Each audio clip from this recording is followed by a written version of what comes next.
Good morning. The committee will come to order.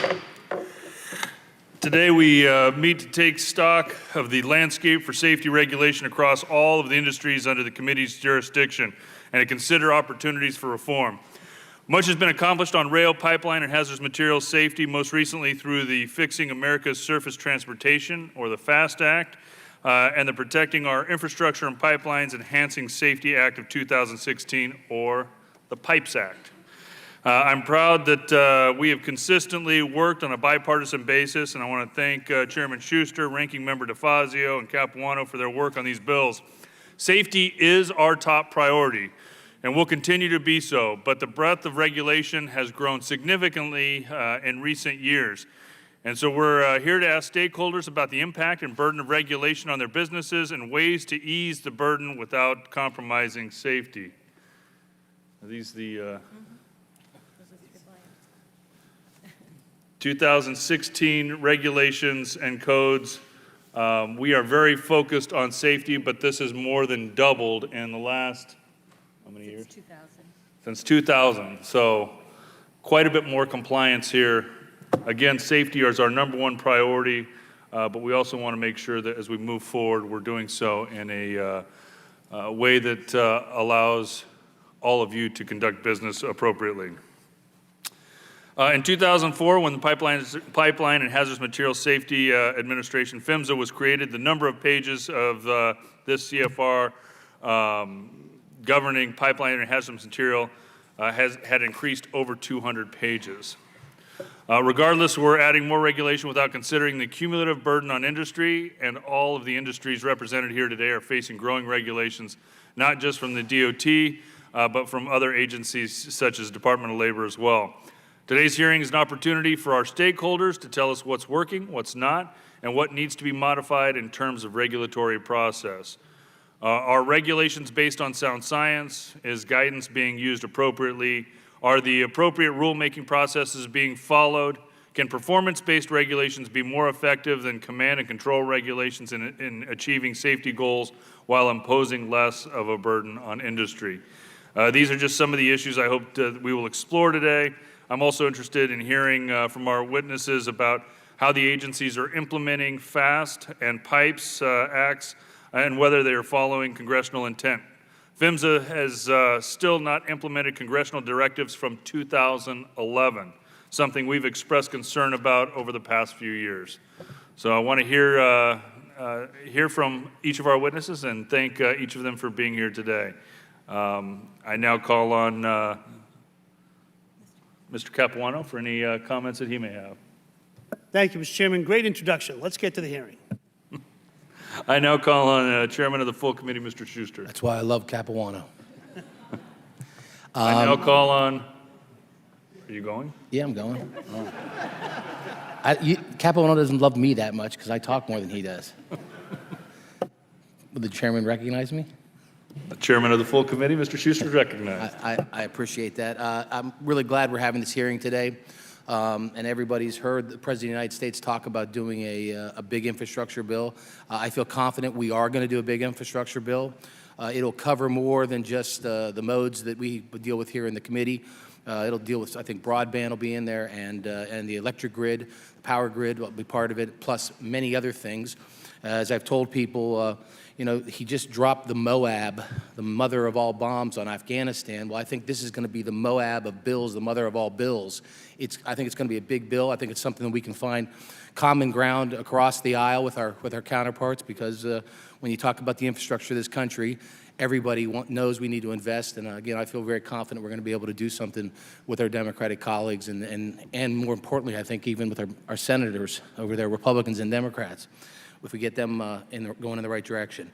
And when we talk about the infrastructure bill, two industries that I talked to, and I've talked to the president and some of his folks, it doesn't require federal dollars for the railroad industry and the pipeline industry. They're already spending billions of dollars on their own infrastructure. I know last year, I believe the number was $30 billion the railroad industry spent. And if we allow the railroad industry to keep more of their profits, I'm confident that that $30 billion will grow.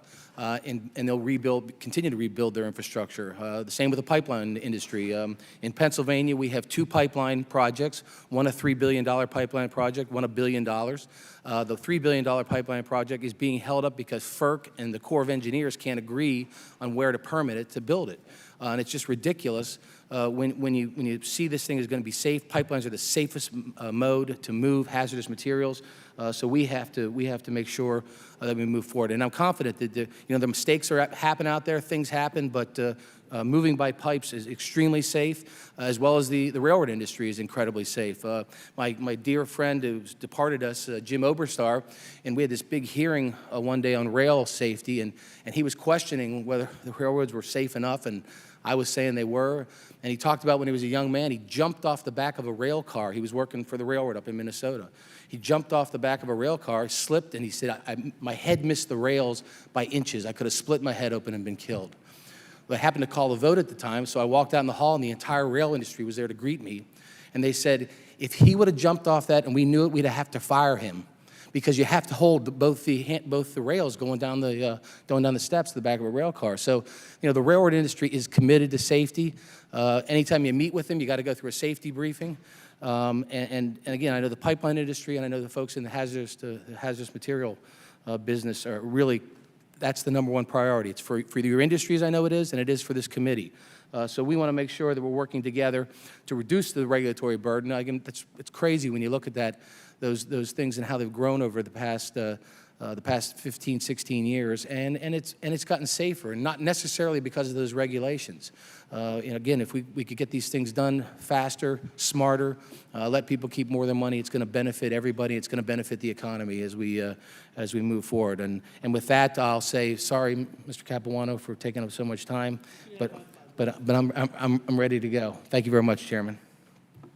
I now call on the ranking member of the full committee, Mr. DeFazio, for a brief opening statement. Thank you, Mr. Chairman. I will have an opening statement because I think this merits a lot of discussion and scrutiny by this committee. And I mean, there are a few examples out there. The Enbridge pipeline, which leaked for quite a period of time, 1 million gallons of tar sands, mostly unrecoverable in the river, because simple leak detection was not effective. The gas explosion in San Bruno, California, killed 8 people, problems with the pipe and the pipeline itself. And as someone mentioned, PHMSA, a pretty much dysfunctional agency, has yet to implement rules from our 2011 bill. So before we start messing around with the things that are pending, we ought to get them to produce and then review what their products are.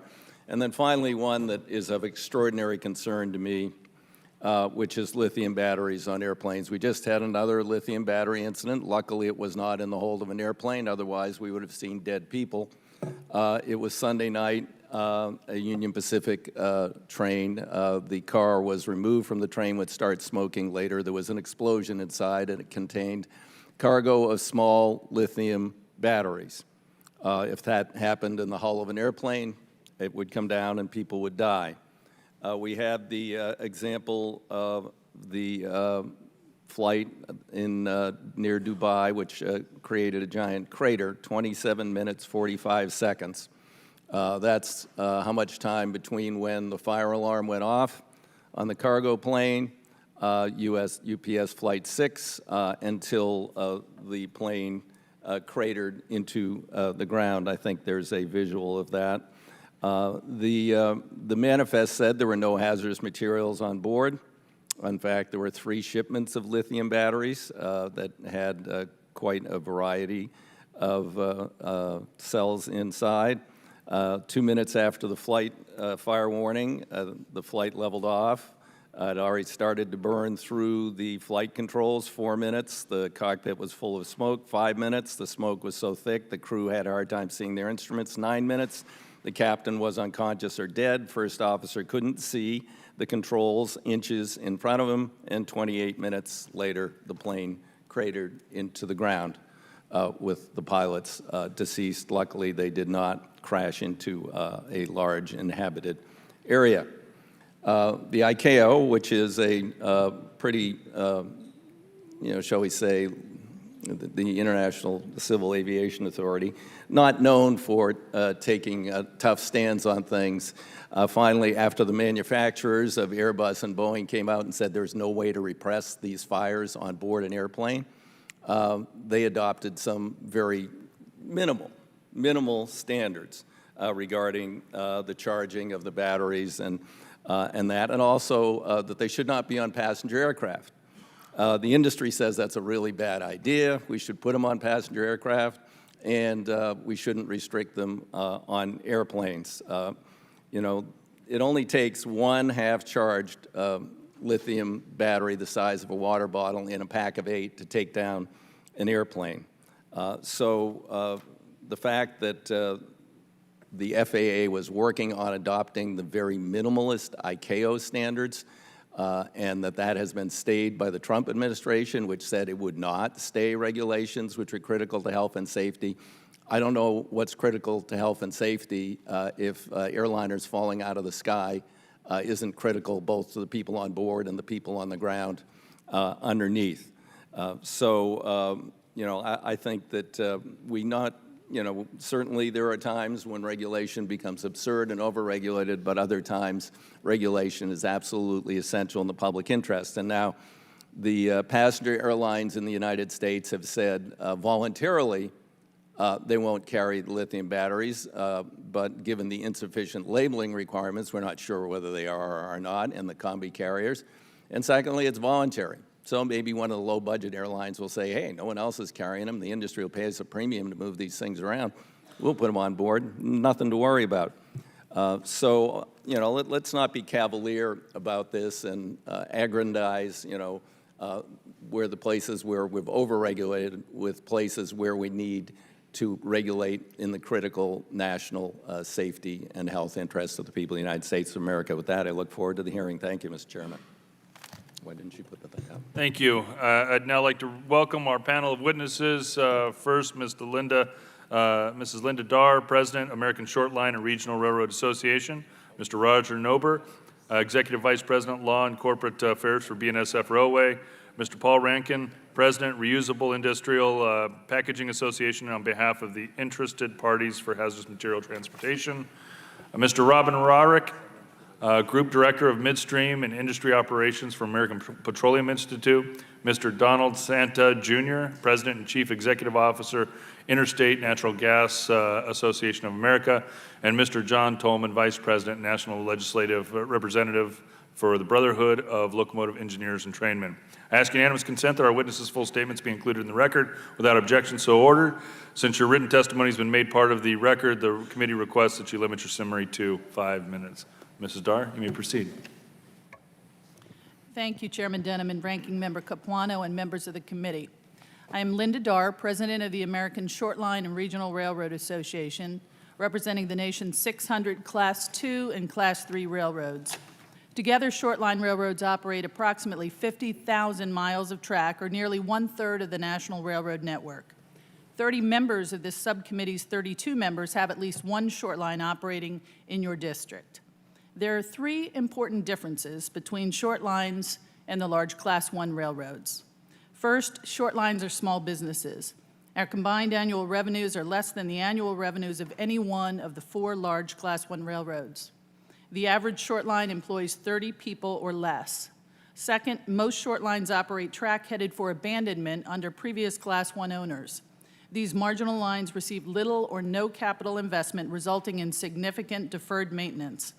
Consequently, short lines must invest over 25% of their annual revenues in rehabilitation, making us one of the nation's most capital-intensive industries. Third, short line operating characteristics are far different than those of the Class Is. Short lines are generally operating in a much smaller geographic area.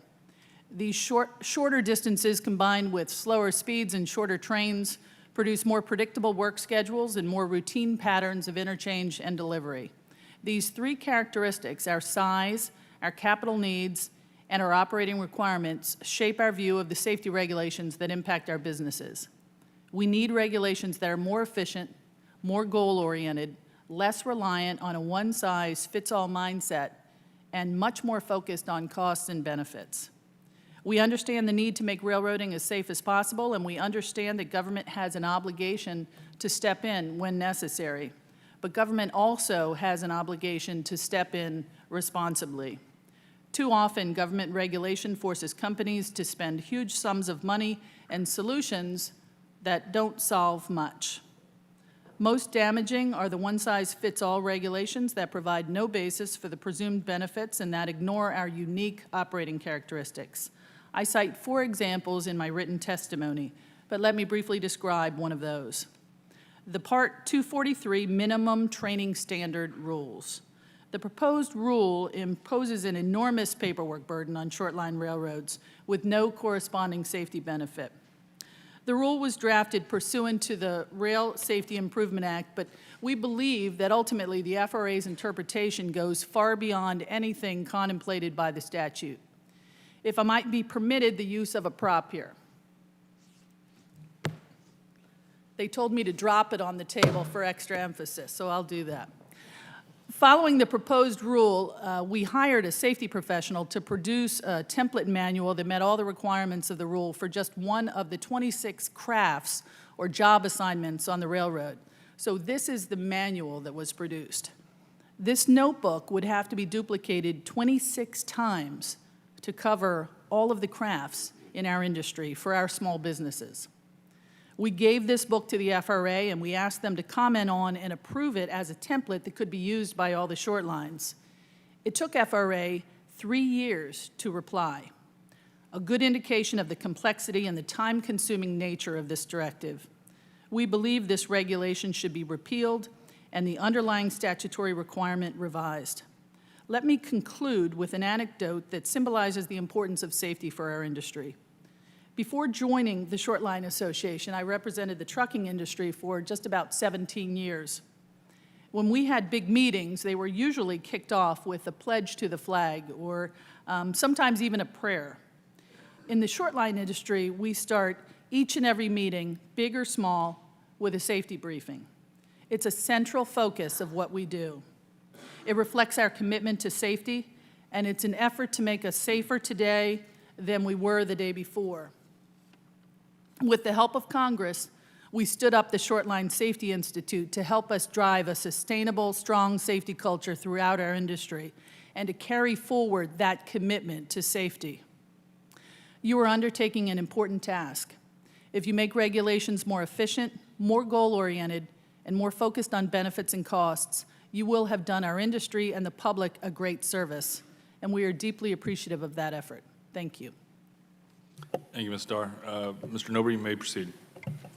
Good morning, Chairman Denham, Chairman Schuster, Subcommittee Ranking Member Capuano, and Ranking Member DeFazio. Thanks for the opportunity to testify before you this morning on behalf of BNSF Railway. And I have to say it is always a privilege to be able to be back before this subcommittee and this committee to be able to talk about this topic in particular, safety regulatory matters and ways to improve the regulatory process, a subject which I've spent much of my 25 years in transportation policy focusing on. At the outset, I'd like to commend this committee for its work during the last Congress to enact a significant amount of legislation that's beneficial to railroads. And in this Congress, we look forward to again working closely with this committee on a proactive agenda, including updating and improving regulation and ensuring that transportation infrastructure policy, as Chairman Schuster mentioned earlier, treats railroads equitably.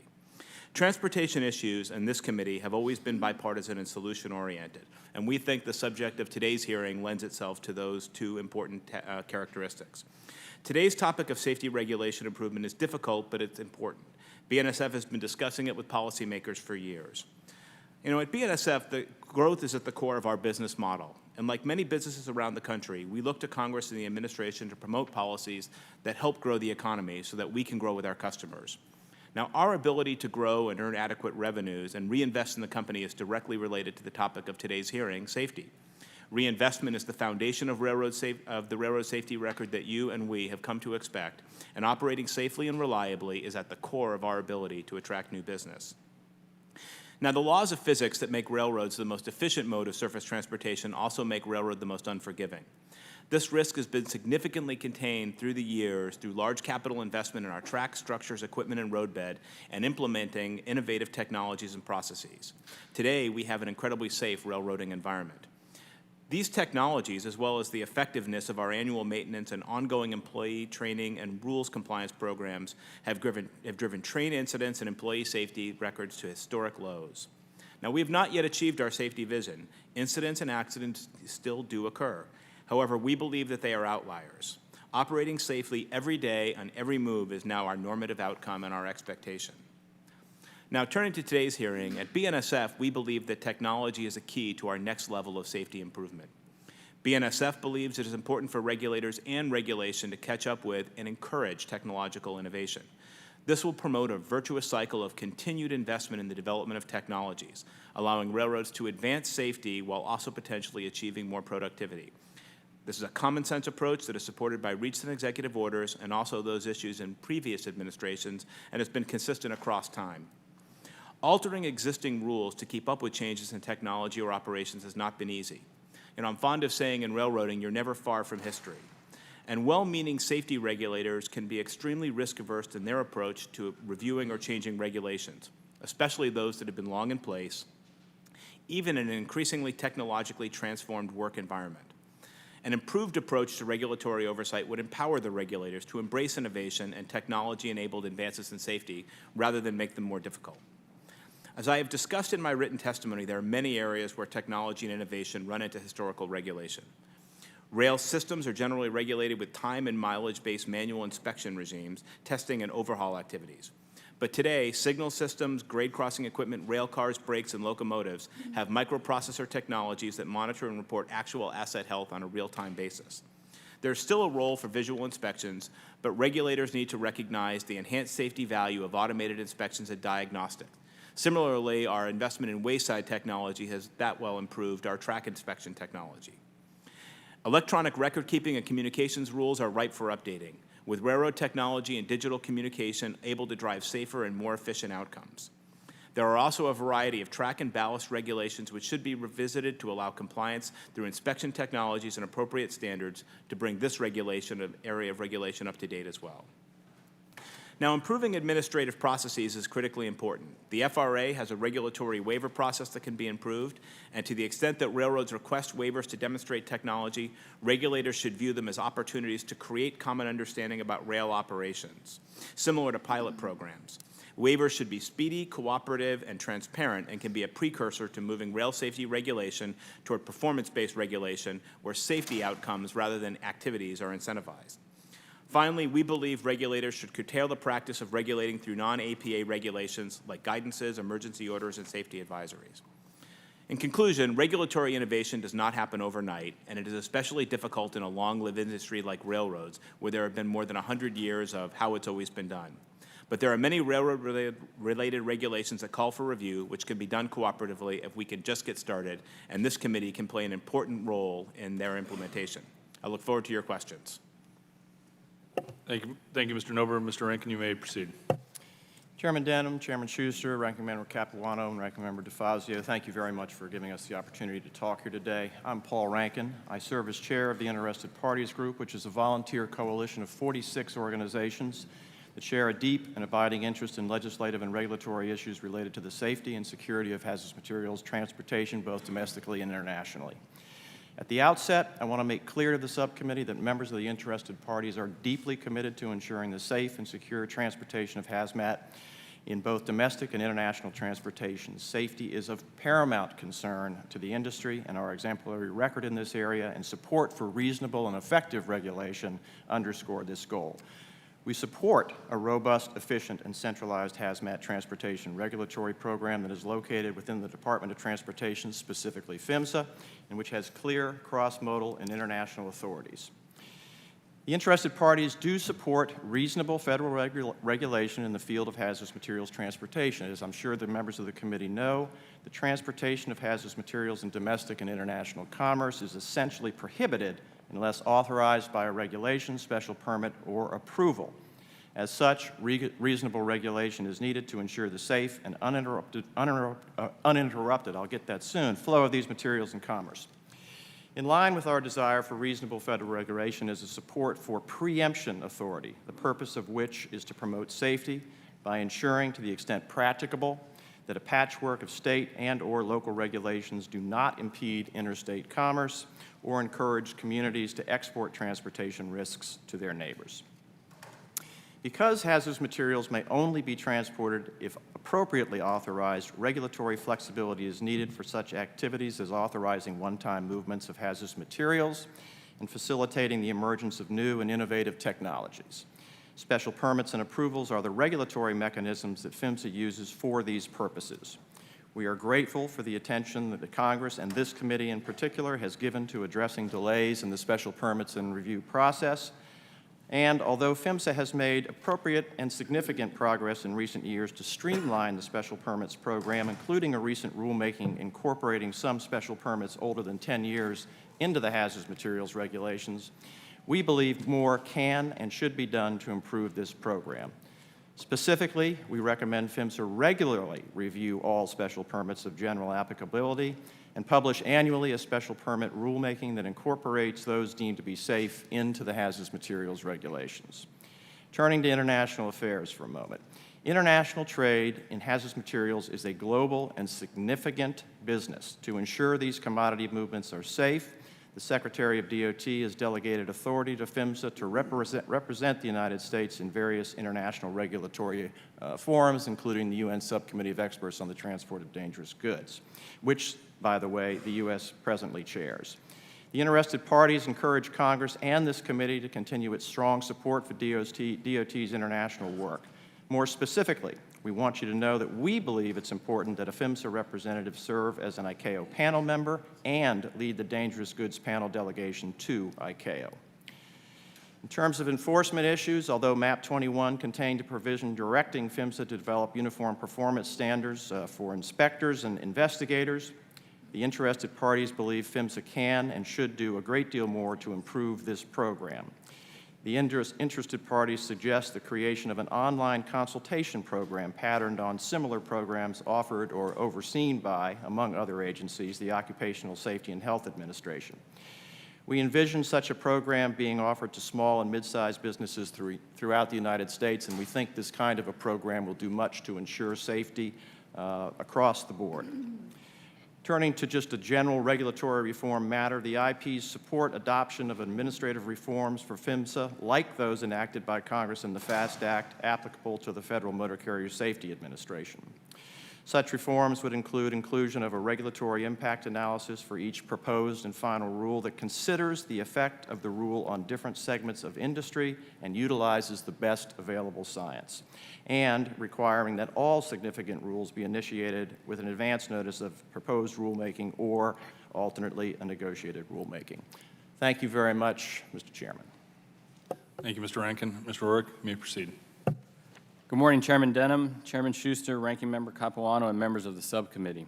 Thank you for inviting me to speak today. With over 625 members, the American Petroleum Institute is a national trade association representing all facets of the oil and natural gas industry. As Group Director of API Midstream and Industry Operations, I am responsible for all energy infrastructure issues, including storage, rail, pipelines, marine, and all of the modes of oil and natural gas transportation. The United States is leading the world in the production, refining, and processing of oil and natural gas, and at the same time in the reduction of the carbon emissions, which are at their lowest levels in almost 25 years. In less than a decade, we have transitioned from an era of energy scarcity and dependence to one of energy abundance and security. This energy renaissance has helped U.S. families save on their energy bills, created greater job opportunities for American workers, bolstered U.S. manufacturing, strengthened our economy, and helped to enhance our national security interests domestically and abroad. An energy infrastructure system that keeps pace with growing production demand is essential. Yet despite having a robust system, a recent ICF study found that the U.S. will need up to $1.3 trillion in energy infrastructure investment through 2035 to keep pace with supply and demand. This investment, on average, will support up to 1 million jobs and add up to $100 billion to GDP annually. Safety is our industry's core value. Since 1924, API has been the leader in developing voluntary consensus, internationally recognized industry standards that promote safety and reliability. This program is accredited by the American National Standards Institute, or ANSI, the same organization that accredits similar programs at several national laboratories. Today, API has more than 600 recommended practices that are used by the industry throughout the world. These were developed with technical experts from government, academia, industry, and the public, and are referenced more than 430 times in federal and state regulations covering multiple government agencies, including the Pipeline and Hazardous Materials Safety Administration. In our experience, performance-based standards, which provide adaptable frameworks for conformance, enable the industry to significantly advance safety by addressing issues such as technology, management systems, best practices, and training in an efficient manner. As an example, our recently completed Recommended Practice 1173 helps pipeline operating companies establish a culture of safety through the development of a pipeline safety management system. Beyond our work on standards, API remains committed to regulatory structures that promote safety, environmental protection, and responsible operations. We continually look for ways to collaborate with regulators to cooperatively address challenges in the industry. We strongly support the adoption of a performance-based regulatory model which gives operators flexibility in implementing comprehensive programs to effectively address risks associated with a facility or company's unique operations. However, we are concerned that recent regulatory action by PHMSA, including the Natural Gas Transmission and Gathering Lines Rule, the Hazardous Liquid Pipelines Rule, and the Underground Natural Gas Storage Facilities Rule, are too prescriptive in their approach. We strongly encourage PHMSA to modify these pending rulemakings to ensure that any actions taken to advance safe operations are based on the most current information and utilize the latest technologies and techniques. Certainty and consistency in the regulatory process is of critical importance to oil and natural gas operators, especially when it comes to the development of energy infrastructure projects. Oil and natural gas operators typically look at 10 to 20-year planning horizons based upon individual analyses and contractual agreements with customers. The impacts of large regulatory and policy swings, particularly those that are poorly designed, can create a chilling effect throughout the industry that stifles growth and ultimately negatively affects consumers throughout the nation. We appreciate Congress's recent efforts on the passage of the FAST Act and the President's recent executive orders on infrastructure streamlining and regulatory reform. Efforts like these recognize the need for infrastructure, but also advance safety and are good for the industry, its workers, and the people who depend on the products we produce. I would like to suggest several actions that can be taken in the near term to ensure investments in critical energy infrastructure continue to keep pace with our country's energy needs and demands. First, we strongly urge the President and the Senate to reestablish a quorum at FERC. Until a quorum is established, the review and permitting of natural gas infrastructure projects cannot occur, preventing critical infrastructure projects from advancing. Second, we urge the President to move forward with appointing leadership at agencies like PHMSA that have a key regulatory role over energy infrastructure. And finally, we urge Congress to hold federal agencies and states accountable to fulfill their obligations and timelines under the established permitting processes. Let me close by reiterating that API and the oil and natural gas industry are committed to delivering 100% of its products to their destinations without incident. We look forward to continuing our work with Congress and the administration to ensure that we build and maintain an energy infrastructure system that continues to advance safety and allows American families and businesses to take full advantage of our nation's energy renaissance. Thank you for having me today, and I look forward to answering any questions you may have. Thank you, Mr. O'Rourke. Mr. Santa. Good morning, Chairman Denham, Ranking Member Capulano, members of the subcommittee. My name is Donald Santa, and I am President and CEO of the Interstate Natural Gas Association of America, or INGA. Our members' interstate natural gas pipelines transport the vast majority of the natural gas consumed in the United States through an approximately 200,000-mile network of transmission pipelines. These transmission pipelines are analogous to the interstate highway system. In other words, they are large-capacity transportation systems spanning multiple states or regions. My remarks are focused on the rulemaking process at the Pipeline and Hazardous Materials Safety Administration. We all want PHMSA to be an effective regulator, and that includes the ability to promulgate important regulations on a timely basis. It also includes the ability to rescind legacy regulations that more recent rules have rendered redundant. Stakeholder dialogue is especially important when the subject of the rulemaking is a complex technical topic such as pipeline safety regulation. New rules should leverage stakeholder knowledge and expertise to facilitate the deployment of new technologies that may be more effective, more efficient, and less disruptive than older technologies that may be endorsed by existing regulations. The PHMSA rulemaking process has become unusually protracted. The case in point is the proposed natural gas transmission and gathering rule to implement the mandates in the 2011 pipeline safety law. This delay is the cumulative result of three flaws in the rulemaking process. The first is the failure to embrace consensus building as an early step in developing the proposed rule. The second is the agency's choice to address too much in a single rulemaking.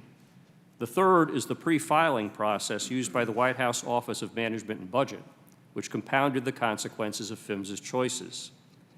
The natural gas transmission and gathering rule is a gigantic proposal that assembles what could be 16 separate rules into one rulemaking, some of which were in response to congressional mandates and NTSB recommendations. Many of these initiatives could have been and still could be implemented individually or in small groups in a comparatively short time and thus complete many of the unfulfilled congressional mandates. We suggest that PHMSA avoid these catch-all rules in the future. INGA suspects that PHMSA bundled these initiatives into a single mega rule out of concern that it would not succeed in getting OMB approval for the full array of separate rules needed to implement applicable mandates and recommendations. The OMB pre-filing negotiation is an unnecessary added layer of review, since the APA notice and comment process provides ample opportunity to vet the merits of a proposed rule and its associated cost-benefit analysis. While not its creation, the use of the OMB pre-filing process expanded during the prior administration. We urge the new administration to scale back the OMB pre-filing obligation. Another opportunity for improvement concerns PHMSA's recent use of interim final rule authority. While an IFR may be appropriate in some cases, it produced a flawed underground gas storage rule. The underground gas storage IFR includes clear mistakes that could have been identified and easily fixed had the normal notice and comment procedure been used. Instead, those mistakes now are part of a rule that took effect 30 days after publication. PHMSA's regulations also provide for something called a direct final rule, which can be an alternative to an IFR when PHMSA adopts a standard developed under a consensus process. With a direct final rule, there is front-end buy-in and communication with the stakeholders. A rule is issued with the proviso that it will become final unless there is a significant objection. The Pipeline Safety Act requires that a safety standard be practicable and designed to meet gas pipeline safety needs and protect the environment. Achieving this balance requires PHMSA to consider outside input. Yet PHMSA recently seems to have avoided seeking this input in the formative stages of its rulemaking initiatives. This is unfortunate, especially because PHMSA has the means to do so via the Gas Pipeline Advisory Committee. In conclusion, let me emphasize that INGA continues to support PHMSA's completion of the rulemakings to implement the various statutory mandates for new regulations. We suggest that the end results of PHMSA's rulemakings can be improved with better stakeholder outreach and involvement and with internal improvements to the regulatory process. The pitfalls that have undermined the pending natural gas transmission and gathering rule and the underground gas storage IFR hopefully can be avoided in future rulemakings. We also suggest that it is not too late to apply the lessons learned to the development of final rules in these two proceedings. It is important for natural gas pipeline operators to have the certainty that will come with finalizing these regulations. Thank you once again for the opportunity to testify today. Good morning, Chairman Denham, Ranking Member Capuano, Chairman Schuster, and Ranking Member DeFazio. As you said, my name is John Tolman. I'm a Vice President and National Legislative Rep for the Brotherhood of Locomotive Engineers and trained in a division of the Rail Conference. I'm also a locomotive engineer, and I've been in the industry for 45 years. In the last 20, I've been working on safety issues. I've seen firsthand problems that we encounter when our nation's railroads and other infrastructure are not properly maintained. Safety is the #1 issue of the railroad industry. It's also the #1 issue for the unions across the board. According to FRA study data covering the periods of January 2016 to January 2017, accidents in the rail industry cost nearly $300 million. Included in this number are 1,500 derailments, 10 collisions, 70 other types of incidents, and 48 injuries. The railroads could do much better in the area of human factors by ensuring that advances in technology are implemented with deliberate speed and not used as a justification for downsizing the workforce. If the issue of fatigue on the Nation Railroad is not addressed in the near future in a serious and fundamental way, catastrophic accidents will not cease. Technologies such as PTC alone will not solve the problems. PTC will do much to make rail operations safer, but it is not designed to prevent all collisions. Crews on freight trains work at random times and are on call 24/7. A two-person crew provides a level of safety that doesn't need a study to prove it's safer than a single-person staff. It is just common sense. One can't reduce fatigue discussion and problem to one single sleep disorder, sleep apnea. Sleep apnea does not begin to explain the causes of fatigue in the rail industry. And that means that sleep apnea program cannot deliver the silver bullet for solving challenges posed by fatigue. Another issue that we're dealing with presently is at least one of the 4 largest Class I railroads is now posing a concept they refer to as super pool, where train and engine crews could be expected to know a territorial physical characteristics of up to 1,500 miles. This is drastically increasing safety risks. There is also the issue of rail carriers' repeated resistance to regulations that would govern the installation of electronic-controlled pneumatic brakes. Conventional brakes have been in use today for over 150 years. They work, but clearly there are newer and better technology available that can slow and stop trains up to 70% faster, and making it easier and more efficient to stop trains quicker and safer in the event of an emergency. The history of the railroad industry demonstrates clearly that you can't deregulate your way to improve infrastructure.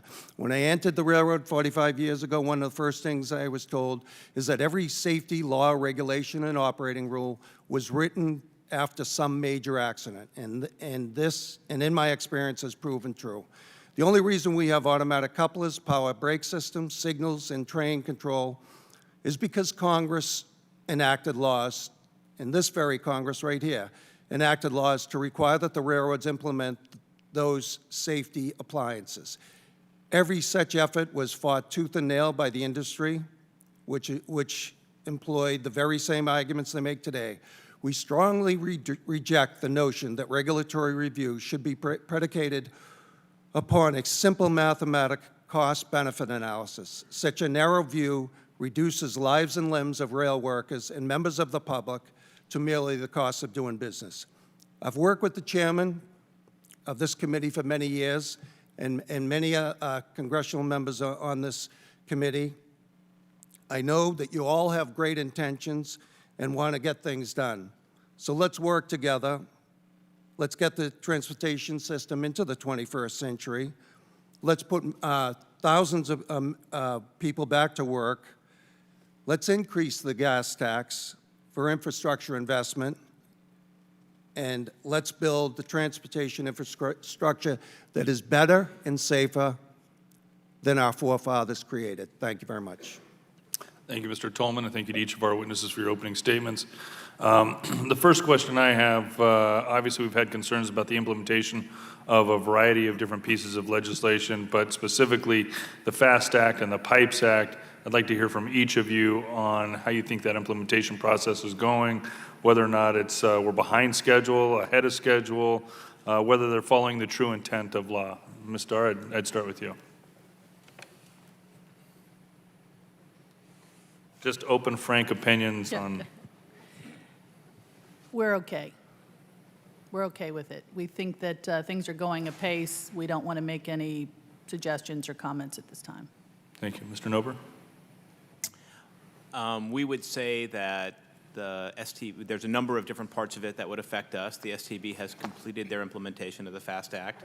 I think we would like to see some of the permitting reforms move faster and be more widely implemented in, with respect to more modes, and that cuts across different industries. And obviously, the FRA is taking on a number of the different FAST Act provisions, and we think it's trending in the right direction there. Thank you, Mr. Rankin. Thank you, Mr. Chairman. Generally speaking, the interested parties are pleased with the way the FAST Act is being implemented. I did mention both in my written and oral testimony that we do believe some improvements can be made specifically with the special permits and approval process. That's really crucial for us in the long run, and frankly crucial for many members of industry across the board. So we do believe improvements can be made, but generally speaking, things are moving forward well. Thank you. Mr. Rourke? With regard to the Pipes Act, we're a little disappointed, quite disappointed that it's been moving as slowly as it has. There are still a number of the 2011 mandates with PHMSA that are still outstanding that we feel should move forward. The FAST Act is doing better. I think there are still a number of pieces in the FAST Act, like Title 41, that need to be worked out specifically, but we have a more positive opinion of the rate of the FAST Act as being implemented. Thank you, Mr. Santa. We are much more familiar with the Pipes Act. As I mentioned in my testimony and oral statement, we think that the process that PHMSA has used has been somewhat flawed, and I think is one of the reasons why we have seen so little process in terms of the promulgation of the rules to implement those mandates. As Mr. Rourke noted in his testimony, we think that it takes a overly prescriptive approach that is not consistent with a lot of the performance-based initiatives that PHMSA has used, for example, on integrity management. Nonetheless, we do support promulgation of those rules to implement the mandates that came out of the Congress. Thank you, Mr. Tolman. One of the issues that we're concerned about is inward-facing cameras. We don't believe that adds anything to safety in the industry. The Brotherhood of Locomotive Engineers has been around for over 150 years, and we don't see that adding any safety. In fact, fatigue being the #1 issue, this only increases fatigue through stress of having a camera on you 24/7. Thank you. And I would also ask each of you what you think the most effective approach to regulation is: performance-based regulations or prescriptive-based regulations, and when are each of those more appropriate than others? Ms. Starr? I think, when I speak on behalf of my industry, I think of small businesses. And I think of prescriptions like the one to my right. And, you think about railroads that have as few as 8 employees. And when the government starts to get very prescriptive, and the result is 26 manuals like this for 8 people that wear many hats to digest and go forward and implement and to be held accountable to, performance-based is best. I think the people on the ground know their industry, they know the tasks, and they feel a commitment already to safety. They want everybody to get home safe at night, and so they're going to do the right thing, and they know what the right thing to do is. Thank you. Mr. Nober? Well, at BNSF and in the rail industry, I think we strongly believe that ultimately performance-based regulations mirror the way that we operate our companies, which is ensuring a safe outcome.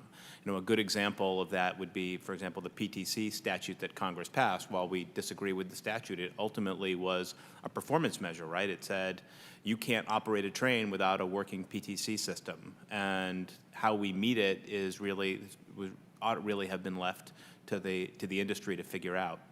Now, I will say that we look at some of the performance-based measures can be challenging to come up with what the right performance measures are. I will say that there are places where standards can be helpful, particularly on things like equipment, like the tank car rule, for example, where a federal standard actually is helpful, particularly when you're looking at different commodities and interstate transportation. But by and large, we think for safety performance, overall, that performance-based regulations are the way, or should be the way that we measure things. Thank you. Mr. Rankin? Mr. Denham, Congressman Denham, back in 1990, the Department of Transportation adopted a rulemaking, HM 181, which was in fact performance-oriented in nature.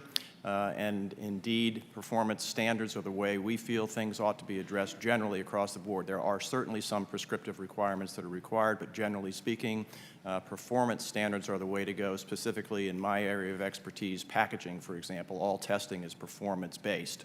So we certainly believe that is the way to go, and the IPs have supported that over the years. Thank you, Mr. Orrick.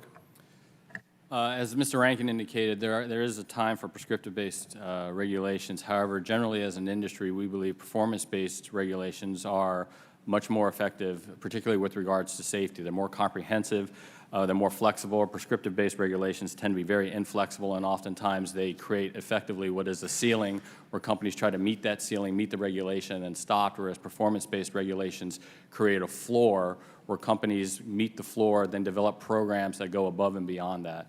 The other thing that we see is as new technologies come out, prescriptive-based standards tend to restrict, as Mr. Santa indicated, and you're stuck using older technologies, whereas performance-based, you're constantly reviewing your programs and then adding new technologies into new techniques wherever they're available. So, and then the last thing I'll mention about performance-based standards too, as I mentioned in my testimony, that it accounts for the flexibility to meet the needs of a unique facility, unique company, so it doesn't assume that a one-size-fits-all, and you can make sure that you're looking at the appropriate risk factors that you need to address and not spreading yourself, looking at things that are low risk and low probability issues. Thank you, Mr. Santa. We also support performance-based as the approach. I think that the integrity management rules are a good example of that adopt very much an approach that encourages a sophisticated approach to risk management. We also encourage regulations based on the standards that come out of the accredited standards development processes. These are very transparent processes. They include academics, industry, regulators, and what comes out of them we think provides the basis for getting through the rulemaking process in a very efficient manner. Thank you. Mr. Tillman. I guess from our perspective, it depends on the rule. Notice and comment period in rulemaking is very helpful in all cases. The bottom line is to make sure it's we're working on safety and enhancing across the board. Thank you. Mr. Capuano. Mr. DeFazio. Thank you, Mr. Chairman. As might have been noted, I'm particularly concerned about lithium batteries on aircraft. This is the one that I spoke of, where the pilots, attempted to make an emergency landing, but were overcome by smoke, and that's the result. Luckily, they didn't crash into a heavily populated area and kill hundreds of people on the ground. As the manufacturers have said, the planes are incapable of withstanding the fire, and there are no current suppression systems that work in the hold of an aircraft. Now, that particular aircraft was a 747 cargo. So Mr. Rankin, I'm puzzled. I would say, Administrator Dominguez at PHMSA was probably the first good administrator in my recent experience, and it seemed to me she was trying to clean up a really incredibly dysfunctional agency and actually implement and put forward rules from things that Congress ordered 6 years ago. That's a big progress down at PHMSA. But in your testimony, you think we should take this dysfunctional agency that currently doesn't have a head, and we should put them on the ICAO board, which relates to aircraft and hazardous materials transport on aircraft, as opposed to the FAA, who are experts in aviation and aware of the fact that when you're flying at 40,000 feet and a fire that cannot be repressed is really a really bad thing. So why do you think that PHMSA can do a better job than the FAA? I appreciate the question, and I appreciate your your concerns, Congressman DeFazio. The statement that we made in our testimony, in which, of course, we stand by, is that PHMSA, in fact, should be the lead in this and also have the seat at ICAO. The reasons for this are several.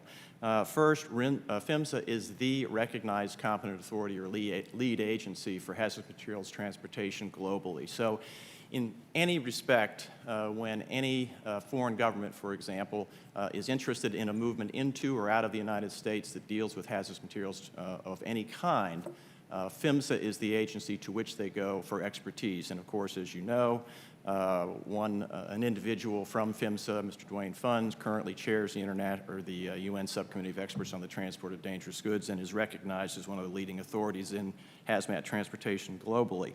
Secondly, the air movements of hazardous materials are, generally speaking, multimodal in nature. That usually involves transport to an airport, loading on a plane, transport by air, unloading. Okay, I don't even play. I've only got 2 minutes left, so I will, but okay, you've given a couple of reasons, that's good.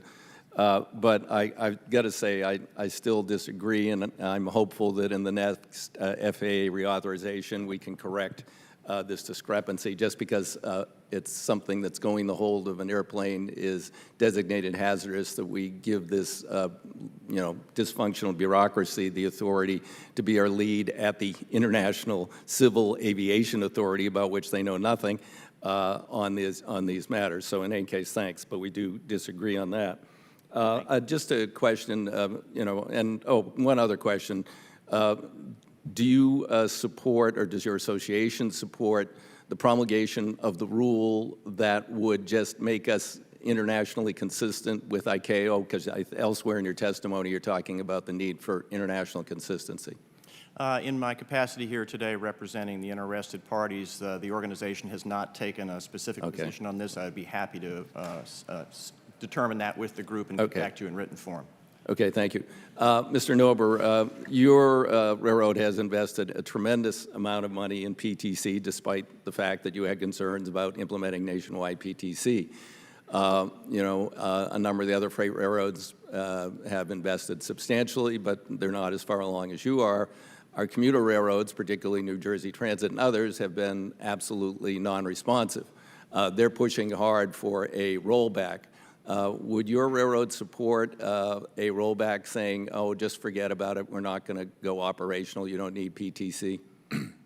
Well, at BNSF, we are planning on having all of our physical assets in the ground and our system up and running by the end of 2018.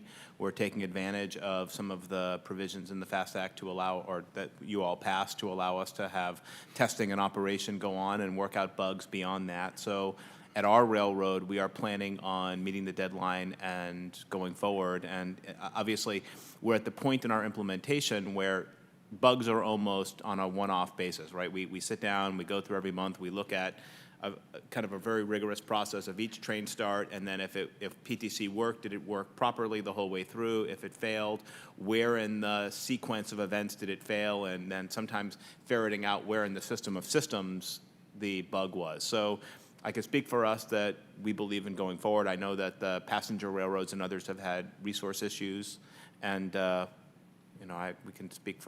can offer for ourselves that we will meet the deadline and we are prepared to go forward. Okay, so you feel confident, despite the ongoing, programming and other issues, that it will be a functional system ultimately? We believe so, but there are still some big challenges to go. For example, we're just now beginning interoperability, and we and UP, for example, have exchanged some locomotives and are just beginning that process. And for all of so if you take just within BNSF, the various systems that have to go together, if now we have to do the same kind of process with another railroad, it's going to be a very manual and labor-intensive process to work out all these bugs. We believe that we will. We believe that it will work properly, but again, if we're at 85% effective or somewhere to that effect now where we are in BNSF, that still means we run 1,500 trains a day.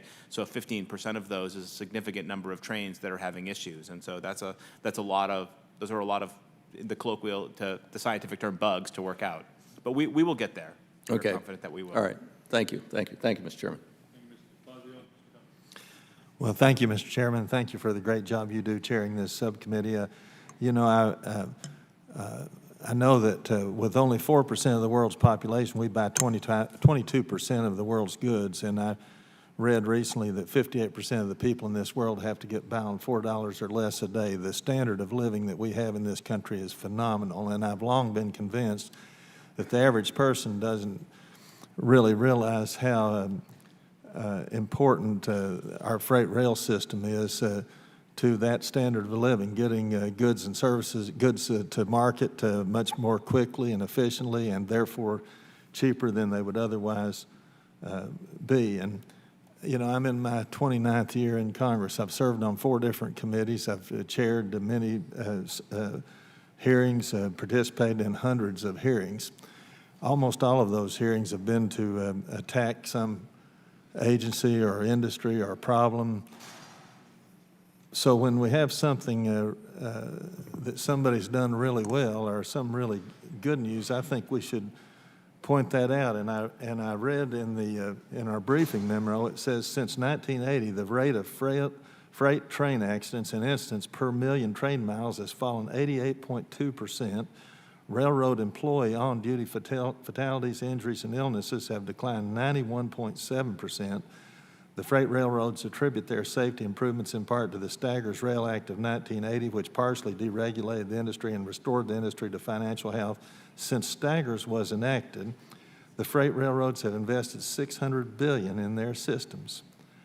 I think that needs to be commended. I noticed in Mr. Nober's testimony, he said, by all the measures, recent years have been the safest in rail history. I think we need to point out something like that when it occurs.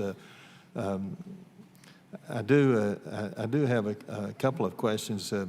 Mr. Nober, I understand you're here because BNSF has been a leader in regard to some of the safety requirements, particularly on PTC, and Mr. DeFazio said he understood you'd spent a tremendous amount on that. How much has BNSF invested or spent on PTC since we started with it? Well, we will expect by the time we're finished putting all the assets in the ground that our investment will be close to $2 billion. $2 billion. $2 billion. So. And that you said is going to be by the end of 2018. We should have the system up and operating, and as I perhaps didn't emphasize clearly enough to Congressman DeFazio, who's now gone, that we will meet the deadline and we oppose extending it. Ms. Dar, is there a significant difference between the safety record of the short line railroads in comparison to the big guys? Thank you, Congressman. Last year was the safest year in short line railroad safety history. So I think that we are on a very positive trend, and I think it's a result of a number of the changes that our member railroads have made over the years and their commitment to safety. In addition, I want to mention the Short Line Safety Institute, that we appreciate the support of Congress in helping to fund that, and that is focused on going out and assessing every one of our member railroads when we can get to each one of them and looking at the way that they have ingrained a safety culture in their workforce and making sure that it is at a strong and sustainable level throughout the industry. So I think you'll continue to see that trend upward. And Congressman Duncan, if I could just add one yes. thing. I mean, it's obviously the policy set forth by this committee and the Congress 35 years ago to begin to allow deregulation that have allowed companies like BNSF to have the financial health to invest that kind of money, those kinds of assets in safety systems that we're able to do. And so it's all part of an overall holistic approach to the rail industry where we're able to earn adequate revenues. And through deregulation, we're able to invest in the reliability and the safety systems that have allowed us to have best ever safety results. Well, that's an important point to point out that deregulation, contrary to what some people say, doesn't always mean that something is going to be less safe. In your industry, it became even more safe. Ms. Dar, what about this training rule that we passed 9 years ago? Has that had an effect? What effect has that had on the short lines? It has, we actually were so concerned about the rule after we started the initial implementation and tested it out that we, for the first time in our history, sued the Department of Transportation for overly burdensome rules. So it has been a major focus of so many of our members. We have been trying to work with the department to put off implementation of those rules to make sure that the industry is prepared.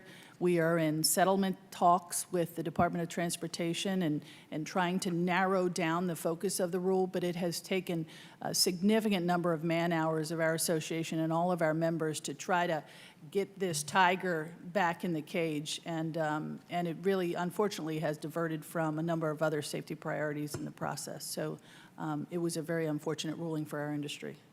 Thank you very much. My time has expired. Thank you, Mr. Duncan. Ms. Esty. Thank you, Mr. Chairman. I want to thank all of you for being here with us today. My district is served by Class 1, short line, and passenger rail service in Connecticut.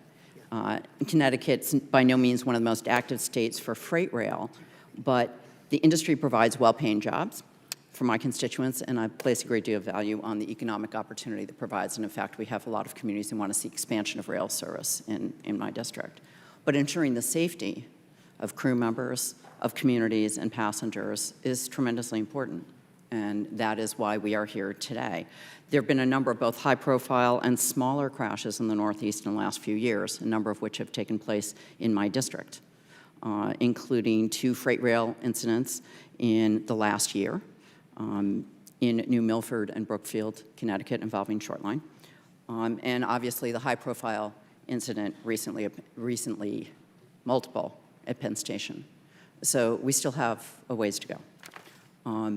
I wanted to drill down a little bit more on the difference between performance standards and prescriptive, because I'm hearing a great deal of discussion here about deregulation has led to these reductions, yet at the same time, Mr. Nober, you're talking about the importance of PTC and the importance of technology. If we have multiple technologies in, say, something like PTC, the interoperability, you are going to require some prescriptive efforts, or otherwise it's not going to be able to talk to each other. So I'd like, maybe Mr. Nober, you can start with how can we best have innovation and safety and recognize sometimes we are going to have to make specific decisions, because without that, we're not going to get the safety that the public needs and demands.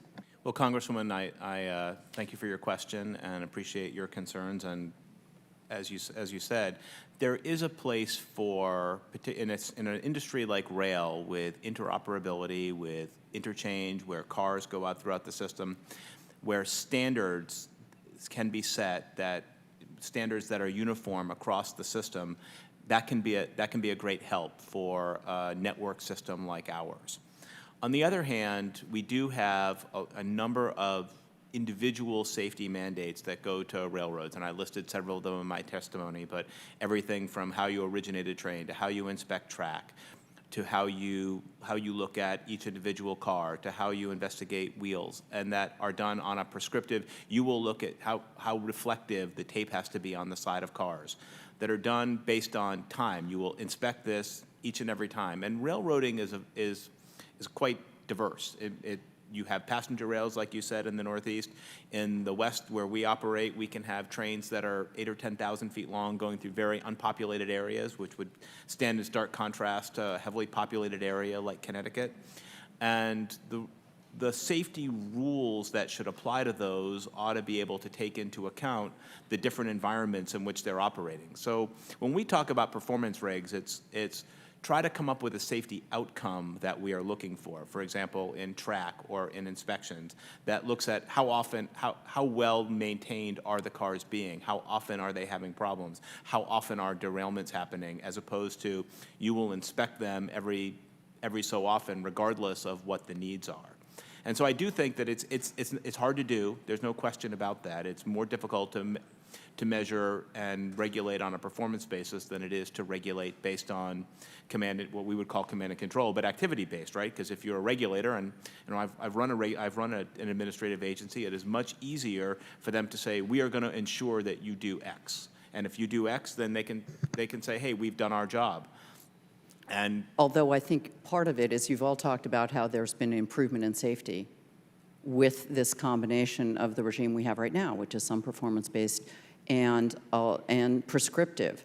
So you can understand concern on the part of members of Congress who have lines running through their district of moving away from a system that has in fact been improving safety. So that is, you're asking us to trust us that markets themselves. Some of us recently were on a trip to India, a place where there's a lot of issues with rail safety. Many other parts of the world, the market clearly does not work to provide safety, and you can understand why we have concerns with the just trust us attitude. We have a good culture, because you look around the world, that is not what happens. if the market alone determines. And obviously that improvement in safety record has been a combination of those two. And I think it's unwise to suggest that it could be without prescriptive as well. Well, we would like to say at BNSF that we think the freight rail system in the United States, which is principally deregulated, not completely, is the safest and the best in the world. And when we look at the way we operate our system, safety and reliability are the two most important things we have. Because if we want to grow, if we want to draw freight from the highway and bring it onto rail, which should be a policy goal that all of us should share, then we have to be able to provide reliable and safe service for our customers. And the way we do that is through ensuring equipment integrity, it's through ensuring track integrity, and it's through ensuring that our people are able to go home safely every day. There's probably no place on our railroad that we inspect at merely the FRA minimum. Now, the way we inspect it might be different, but we probably go beyond that in virtually every mile of our system. And on our heavily traveled, most core dense routes, we go multiples beyond it. We do that because the importance of having one of our transcontinental main lines operating far is, and have it be able to provide the service that it provides is of paramount importance to us. So just 2 weeks ago, we had an incident. It didn't involve our railroad. We had a grain elevator catch fire near Hereford, Texas, on our transcontinental main line, and it left the fire and the resultant danger from the chance of explosion left that line out for about 20 hours. And we had over 100 trains delayed that were stopped because of that, because it was unsafe to go past it. The consequence for our service, and obviously safety is first. We would never put any of our crew or our people in harm's way. But the consequence of an outage like that is tremendous for us as well. Well, thank you, and I see my time has expired, but I'd like to follow up with some further questions on some of these issues. Thank you very much. Thank you, Ms. Hesty. Mr. Farenthold. Thank you, Chairman Denham.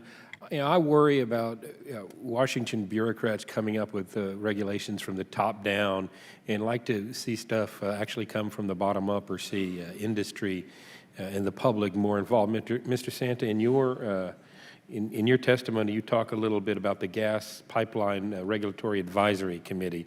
Could you tell me a little bit more about how that works and their involvement in the regulatory process? Yes, sir, Mr. Farenthold. The GPAC, or Gas Pipeline Advisory Committee, is created by statute. It's a federal advisory committee.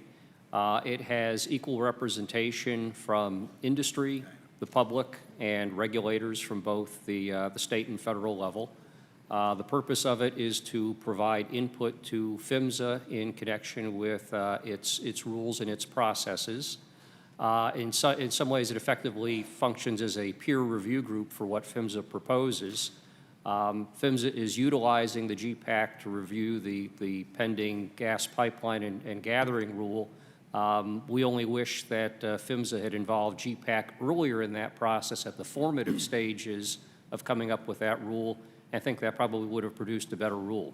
As a matter of fact, the GPAC was utilized in that manner in the development of the integrity management rule back in the early 2000s, and I think it produced a good result. All right, thank you. Mr. Nober, you were talking about how you use new technologies for inspecting your track. I've actually seen some of those technologies demonstrated. And I hear this from a variety of folks in a variety of industries, that the regulations that are in place at the federal level are not keeping up with technology. So in addition to your enhanced technological screening method with cameras and vibration sensors and things like that, you're still stuck with old regulations. Do you have any thoughts on how we could develop a process when technology evolves, that we can get rid of or modify some of the existing regulations to take better advantage of the technology to create a safer environment at a lower cost?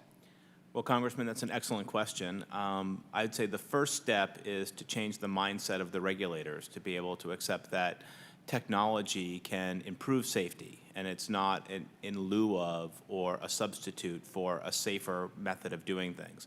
I mean, take a good example would be track inspection, and we have the FRA mandate for track inspection would be a visual inspection, so people in a high rail riding and looking at it. And that certainly catches a number of kinds of defects and is an important part of inspecting track, and we do that at the more than the FRA minimum in most parts of our system. But beyond that, we've developed first geometry cars that have sensors that are able to look at and evaluate the inside of rail and sense, are there any internal defects that could grow into the kind of problem given the weight and the density and the mass of rail systems that are on it, into broader defects that could create derailments. Now, we have geometry cars that are able to do that, and we have now a manned geometry car, and people are in the geometry car, and if they spot a defect, they have to stop and mark it and send somebody out immediately to be able to go and remedy it. And again, that's a laudable goal. But we also have developed unmanned geometry cars, and the benefit of those is that they can go on the back of any train. And so therefore, using an unmanned geometry car, we can inspect the rail much more often. But implementing those has been difficult because the existing regs would require that we stop and get out and mark it and immediately remedy any Right, when it can be adequately marked with a GPS. And so we're still working through the GPS. It's not 100% settled yet, but we think more inspection will create a safer rail, and that we will then dispatch our maintenance of way people to go out and fix the more problems that are found because we're able to inspect things more. So rather than be a substitute for people, we think it will enhance safety, but the regulatory framework has to evolve to be able to allow and to be able to enhance that. And again, all of these are slightly different. They all have benefits. They all have downsides. And we believe, we call it the Swiss cheese approach, but if you layer all of these different safety systems together, overall you will catch more defects. All right, thank you. And I have one more question for Ms. Dar. Mr. Tolman's talking a lot about safety and fatigue and the necessity for two-man crew. Is that different in the short line industry than it would be with the Class 1? And how would you see that affecting your industry, a two-man crew rule? Thank you for the question, Congressman. It's an excellent question. And I would say that it has a much more serious impact on short lines because of the small staff. So when you're taking two men, to operate a locomotive, then you're taking conceivably one of them away from some other critical operation of the railroad. So we are very concerned about this, and we do find it ironic that at the same time that DOT issued a regulation calling for two-man crew, they were also conducting a study, I believe, with Duke University to look at whether or not crew size even had an impact on rail safety to begin with. So it seems to us to be a classic example of putting the cart before the horse, and it was confusing at best. All right, well, I see my time has expired. Thank you very much. If I could just add, Thank you, Mr. Fernandez. in addition, Mr. Capuano. DOT was funding autonomous truck technology as well to have no drivers in it. Mr. Capuano. Thank you, Mr. Chairman. I want to thank the panel for being here and for your testimony. But like a lot of these hearings, the truth is, not much of what you said I would disagree with.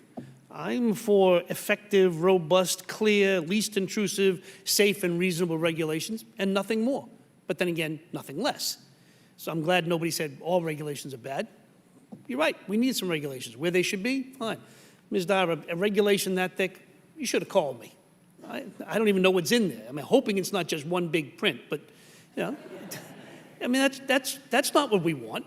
And look, I'm not afraid of regulations, but I'm not in favor of over-regulation. And I agree that some regulators, to cover their own administrative back, they over-regulate. I couldn't agree more. But those are details. And, most of us are here to work out the details. And I think, as was pointed out, what we came up with PTC was a pretty good compromise. It's like, we want it. We gave the industry a period of time to do it. No one did it. And we kind of then required them to do it, but we did it in a way that says, you guys figure it out, but you got to get it done. And it seems to be good. I'm really happy to hear that people are reasonably satisfied with the FAST Act. And actually, the comments about the Pipes Act, without details, I haven't been terribly thrilled with the implementation of the Pipes Act. And you want to criticize PHMSA, you go right ahead, because you got Pete DeFazio right after you and me right after him. They have been a problem for a long time. I agree with what Pete said. We did have one good administrator for a little while. She's gone, and we'll see what happens. So all that being said, thus far, I don't see a whole lot of controversy here, and though I love seeing you guys, I'm wondering what we're doing here, but that's okay. But I have, because these kinds of testimony tend to be generic and motherhood, apple pie, and puppy dogs, obviously my ears are always attuned to what's floating around. And I've been hearing things like some bills coming out of certain areas. I really like the one that wants us to do advanced notices of proposed rulemakings. Advanced notices of proposed rulemakings. That seems a little redundant to me. Why don't we have pre-advanced notice of possible, maybe someday regulation that I might want to think about 10 years from now? I mean, come on. That's ridiculous. It's just a way to kill whatever you don't like. I mean, if the system's, and OMB, line up behind me. OMB's been a problem from day one. The process stinks. And I'd be happy to kick them in the butt to get moving on it. Yes or no? Let's get going. And what they do is nuts. The other one I love is everybody, I mean, I don't know, be honest with you, this is one, railroads is not my life. I mean, I'm learning.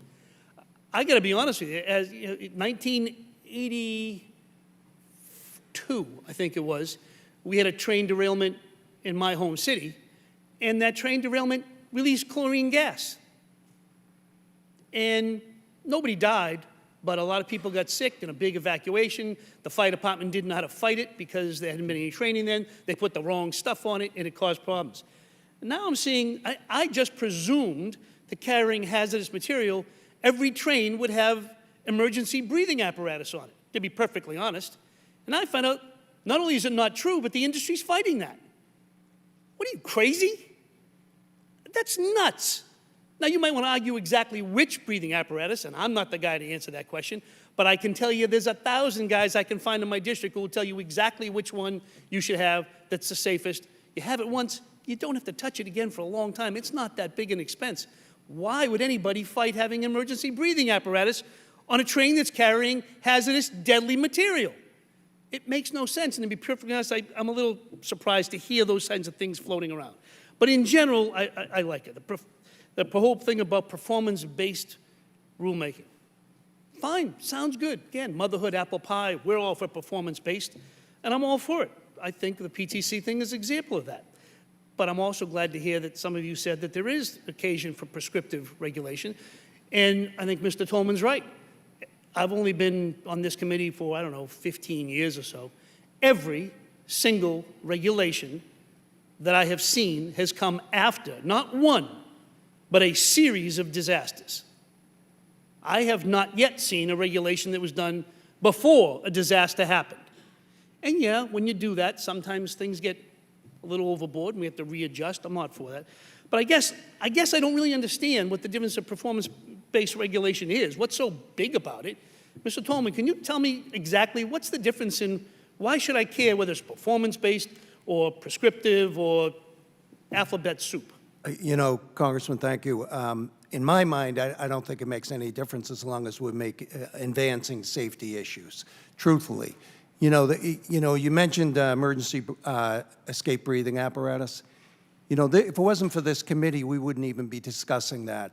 In '05, we had a major accident in Norfolk Southern where a switch was left open in dark territory. And dark territory, in my mind, shouldn't even exist in the industry. Never mind that. The family, Chris Sealing was a 28-year-old locomotive engineer who was operating the train. It was a switch was left open. They went in and struck a chlorine tank at 2 o'clock in the morning. The conductor knew enough. He was trained enough, talking about 243 training program. He was trained enough that he went upwind. The engineer went downwind. He was not trained. They both walked into the emergency ward together, and Chris Sealing, 28 years old, succumbed to chlorine inhalation. So did 9 other people that in the factory right next door to that chlorine tank car passed as well. 200 yards away, there was an elementary school. Thank the dear God that this happened at 2 o'clock in the morning and not 2 o'clock in the afternoon, because none of us would be discussing emergency escape breathing apparatus. The interesting thing that I've been doing this for a long time. I've investigated some major accidents throughout the United States. Rips your heart out to see one person or one injury, the carnage when you go there, I did so many accidents that I felt like I was getting PTSD. I mean, honestly, I had to step away, and I don't do them anymore. But the passion from me is we need to prevent every single one of them, whether it's an investment in the railroads. I applaud them. PTC, they're spending billions of dollars. Why are they doing that? 1968, the NTSB told the railroad industry they need to implement some form of PTC, some form of train separation technology. It took 49 years, and we're still discussing it. If it wasn't for Congress, we wouldn't be moving in this direction. I've been an advocate to the railroad industry all my life. Let's work together. Let's work on these safety issues. Don't come to Congress. We can get them done together. We don't need to sit here and discuss all our safety issues when we know damn right well we should be doing them together. Thank you, Mr. Dole. My time is well over time. Thank you, Mr. Chairman. Thank you, Mr. Capuano. Mr. Rokita. Thank the chairman for organizing us today. I had a couple questions, didn't know I was up next. Oh, excuse me. Let me find them here.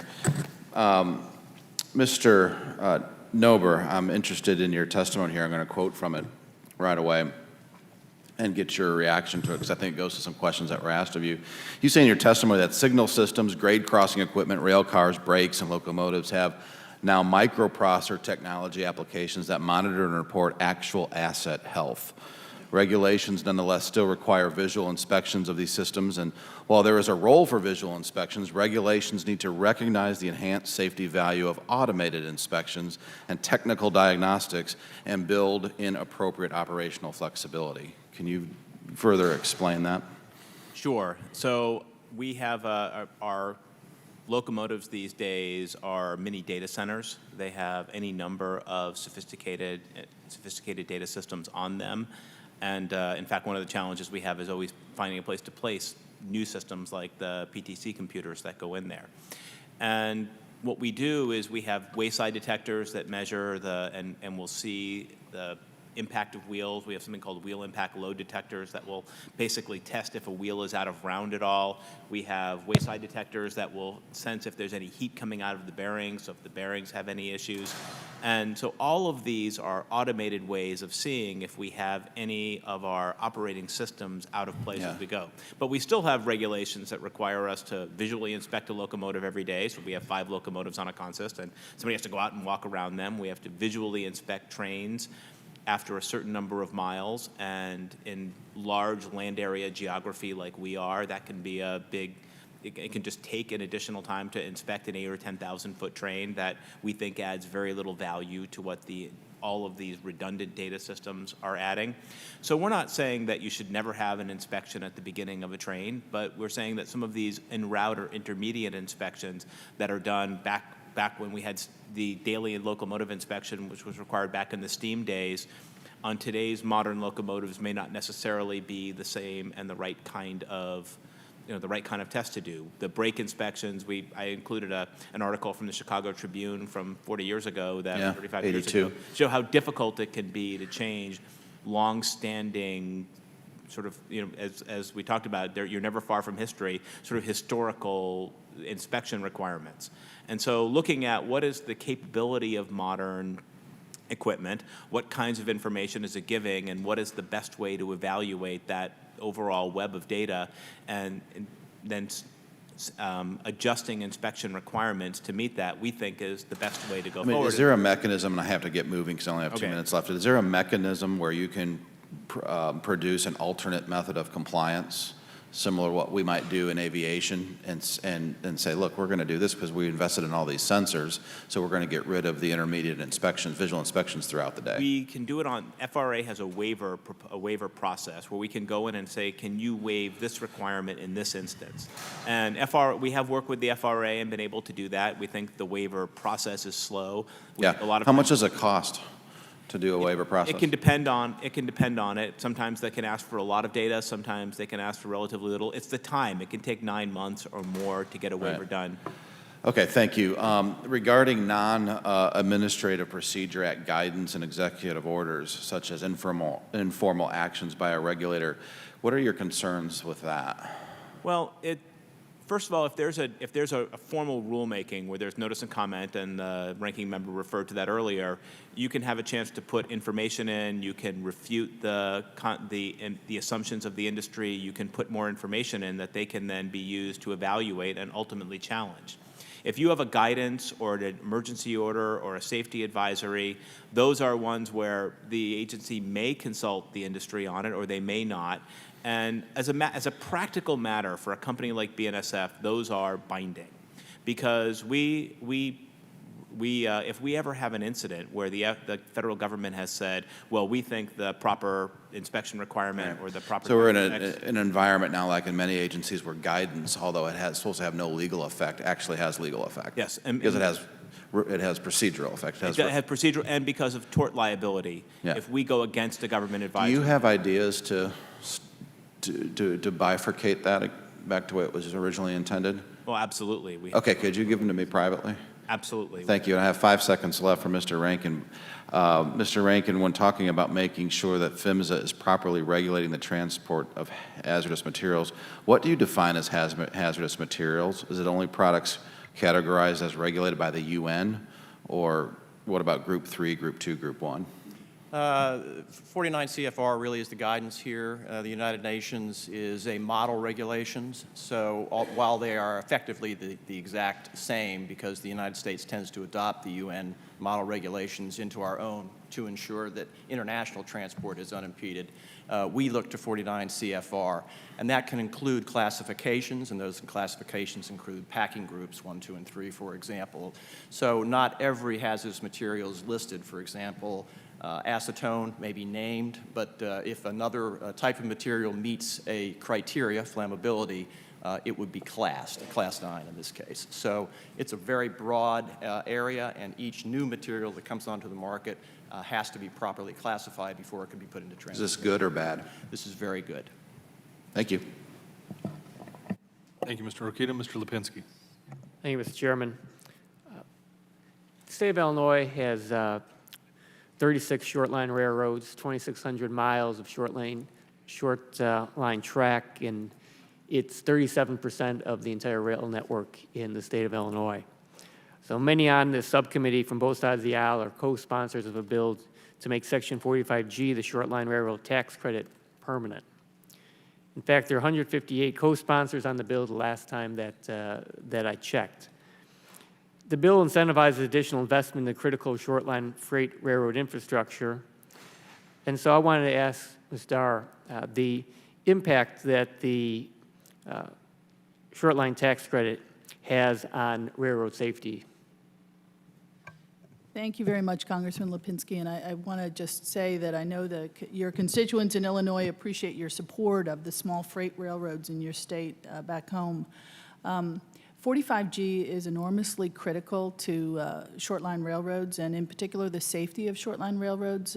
I think you know that the #1 cause of derailments in the railroad industry is broken track, and so 45G allows for the rehabilitation of abandoned track that has been, not maintained or poorly maintained. So we're able to bring that up to standard through 45G.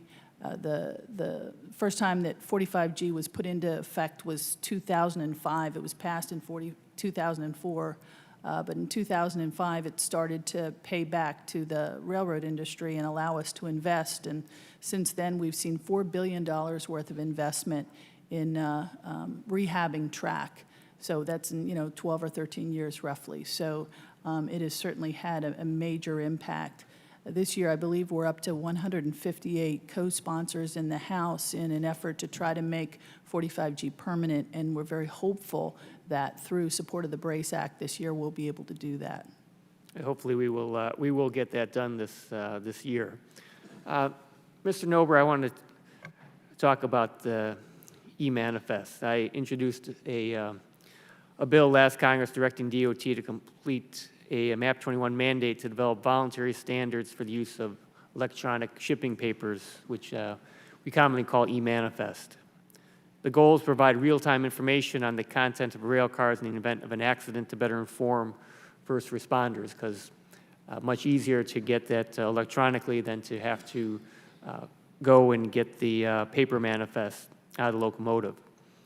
The Ask Rail app, I was on hand in June of 2015 for the launch of that at the BNSF facility in my district.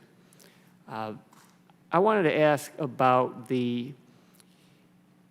first of all, how far along BNSF is in what you know about other railroads in terms of having an e-manifest available for first responders. And second, do you think that this should negate the requirement for hard copies of an e-manifest be carried in the locomotive, or is this will it still be needed to have that hard copy if this is fully implemented?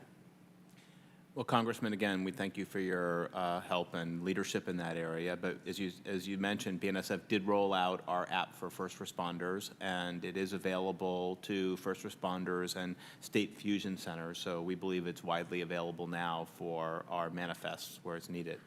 I think in general, I can't say, I know the AAR has an app as well, and I believe the other railroads all have them, although I can't swear to that. I know of some of them, but we can make sure we nail that down. But I believe all of the major Class 1 railroads have an app. Certainly the 4 largest do. In terms of electronic delivery of documents, we think that's an area where there is a lot of room for further changing some of the regulatory documents. Ms. Dar was pointing to a manual. We think having manuals be made electronic mandatory directives coming in electronically, all of that can be more accurate and more timely in an electronic manner than it will be through requiring paper records. So we think that that's an area looking forward toward modernization and adopting technological solutions. That entire area of tracking and documents and manifests that are now paper have a lot of opportunity to be made electronic. We'd like to see that further go in that direction. Well, I think we should continue to work towards greater safety in the use of the electronic availability of this type of information. So, Mr. Chairman, I think it's something good for this subcommittee to work on going forward. And with that, I'll yield back. Thank you, Mr. Lewis. Thank you, Mr. Chairman. I want to go back a little bit over the special permits on federal hazardous materials transportation right now, and I'll start my questions with Mr. Nober, and then anybody else can answer as well. But as you know, the DOT can issue these variances, the special permits for hazardous materials regulations and the like. And if this is consistent with the public interest, you have to keep applying before it's codified into law or a regulation.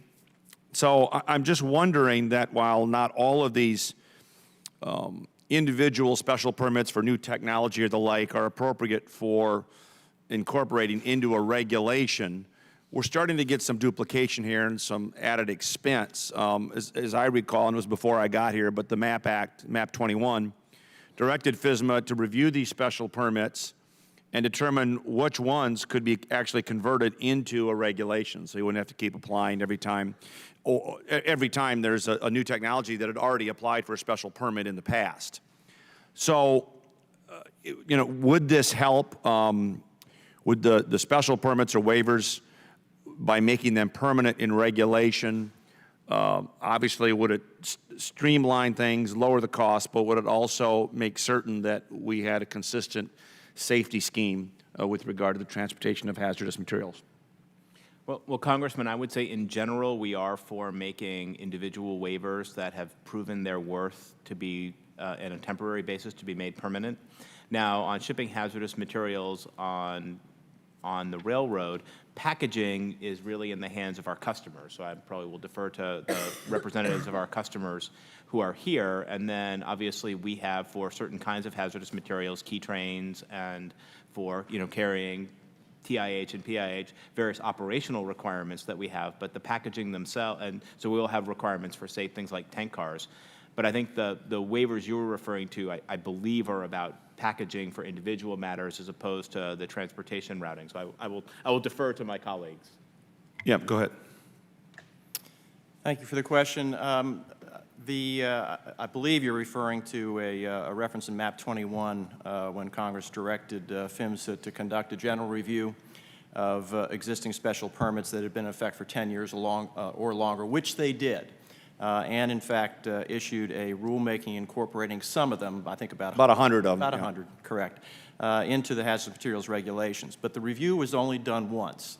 And what we suggested in our testimony is this become a regular annual activity. It's our view that special permits can live for, not forever, but certainly for a long, long time, and they are constantly reviewed and renewed every, well, 2 and then 4 years afterwards, generally. We would suggest that after about 6 years of implementation for special permits, that the agency, PHMSA, mandatorily take a look at these for incorporation into the hazardous materials regulations. If they would do that on an annualized basis, first of all, it would reduce the amount of work that they have to do in the renewal process, and secondly, we think it's much more efficient and realistic, and it certainly does not affect safety. It's quite positive, in fact, in its impact on safety. In fact, I think they found 96 could actually be adopted, but over 1,000 could not be adopted. So no one's suggesting that if you've got a new technology that hasn't been reviewed, that you can let an extant regulation handle that. So there'll still be a role for special permits. Well, there still will always be a role for special permits just because new technologies emerge all the time, new packagings emerge all the time. But and of course, if the special permit is still in existence, the agency has de facto made a representation that this is a safe practice. We're just suggesting that it be reviewed and hopefully more of them incorporated. And we're talking about special permits that are applied to the same technologies in general, over and over again. That's correct, yeah, to the same process technology packaging, but in this case, let's just say packaging. If you're reviewing a technology, if you're reviewing that every 4 years, at some point, you should put that into the hazardous material regulation. That's the Quickly, anyone else? Thank you, Mr. Chairman. I yield back. Mr. Smucker. Oh, I'm sorry, Mr. Payne. Thank you. Let's see. I really think that Mr. Capuano really captured the sentiments of a lot of us. And I'd just like to ask Mr. Tolman, in your testimony, you highlighted just a few of the rail accidents that have happened over the last decade. We all know that the rail industry is very safe, and I see this as a good result of good balance struck between the railroads, labor, and government. In the last few years, there have been several fatigue-related accidents on commuter rail lines in the New York, New Jersey region. Can you speak more about the government's role in protecting train engineers and rail riders? Sure, thank you. You know, in those 2 accidents, they both individuals were diagnosed with sleep apnea.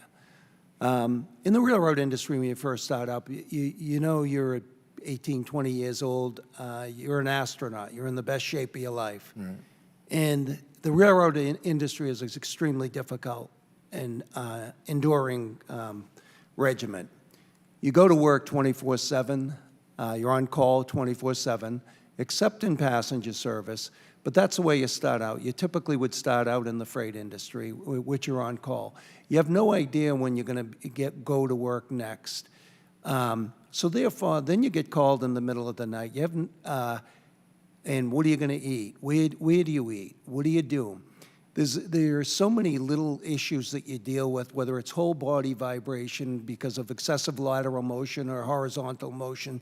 Your body goes through major changes, and you know, unfortunately,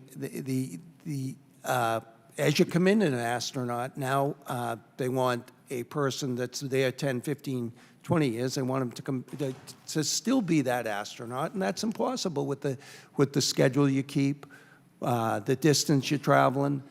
I mean, my God, when I mentioned the super pulse, can you imagine trying to have the knowledge of 1,500 miles That's every physical characteristic along the right-of-way. When there's fog or a snowstorm in front of you, it's so imperative to know exactly where you are at every single moment so that no incident or accident that happens. Listen, we are professionals in the industry. We are the best professionals in the industry across the board. From the signal maintainers to the maintenance way workers, we're doing our best under extreme conditions, and you can't always be that astronaut. We are heartbroken that any type of incident ever happens in our career. And I'll tell you, every time we hear an incident, our heart aches, because something happened there. And what happened, God only knows, and we usually find out later. I don't know if I answered your question. No, that was... There's a lot. Absolutely. There's a lot to it. Thank you. Thank you, Congressman. Let's see, Ms. Dar and Mr. Nauber. The railroads, are much safer than they were 40 years ago. The data proves that. No doubt this is due in part to the deregulation of the industry, but tragic accidents over the years have prompted Congress and the FRA to reassess industry practices. While I'm receptive to the arguments that regulations can sometimes be burdensome, I also know that regulations have saved lives. Despite what you might consider the present burdensome regulatory environment, many railroads, including BNSF, are as prosperous as they've ever been in decades. The railroads are prosperous. The railroads are safe. Why should we rock the boat? Thank you, Congressman. I would just say exactly. Well, Congressman, I would probably give a little longer answer, so if you'll forgive that, and that is that over time, we've been prosperous, and as you've seen, our safety record has never been better. But as we look to the future, it's important that we remain prosperous and we remain competitive with the other modes. And in order to remain prosperous and remain competitive, to be able to invest in our systems, invest in technology, and grow, we need to be efficient, and we need to adopt the best available technologies, and we need to have regulation evolve with technology. You see it in the trucking industry, where you can't you can't read any media without seeing about the idea of autonomous cars or autonomous trucks. And at BNSF, we're not talking about autonomous trains, but we are talking about some flexibility to look at automating particularly manual safety functions when that has both a safety benefit and an efficiency benefit. And so that will free up the existing people we have to be finders, and from finders to fixers, and let the automated technologies that are better at finding continue to find. So it's certainly a balance. And I just would like to mention one thing. Mr. Tolman was referring to super pools, which is obviously about BNSF. We're the railroad that has implemented those. And I would say that we think, sort of bringing this all together, that technology is helping. We agree that fatigue is a problem, and technology is helping these jobs improve, to let these folks do a better job and to reduce fatigue. And we may have to agree to disagree with Mr. Tolman about the impact of some of these things, but we believe that all these implications are making things safer and enabling rest rather than directing it. But again, I have the greatest respect for my colleague down, and we may have a difference of opinion on that. Thank you. And Ms. Dar, your answer was so quick, I didn't catch it. What was it? I said exactly, and that was to agree with you. And it's also to demonstrate that short lines are also often short-worded. Very clever. Thank you. Mr. Babin, recognized for 5 minutes. Thank you, Mr. Chairman. I appreciate it. Wow, sorry. I would like to direct a couple of questions to Mr. Santa and Mr. Rorick. Can you briefly discuss the consequences of delayed rulemakings on the regulated community and your members? And what are the costs and inefficiencies produced by delay? Mr. Santa? Yes, Mr. Babin, thank you for the question. INGA and its members committed to a voluntary program of improving pipeline safety after the San Bruno tragedy, and a lot of those commitments parallel what is being addressed by PHMSA in the proposed rule. And while we're committed to that, I think there is apprehension on the part of some of our member companies to make the investment and incur the cost to do, for example, certain types of pipeline testing, where there's the risk that when PHMSA comes back with its rule, it says, well, that's not quite up to the standard of the new rule. Therefore, you need to do it over. And this is more than just cost. It's disruption of service. It is the risk of perhaps not recovering those costs in the rates of the pipeline. So I think that that is one of the inefficiencies and costs that results from this delay. Thank you. And Mr. Rorick. I think Mr. Santa captured it well. One of the things that our industry depends on, and a lot of industries depend on, is just consistency. And as I indicated in my testimony, these companies plan out for 10, 20 years in advance, multi-billion-dollar projects.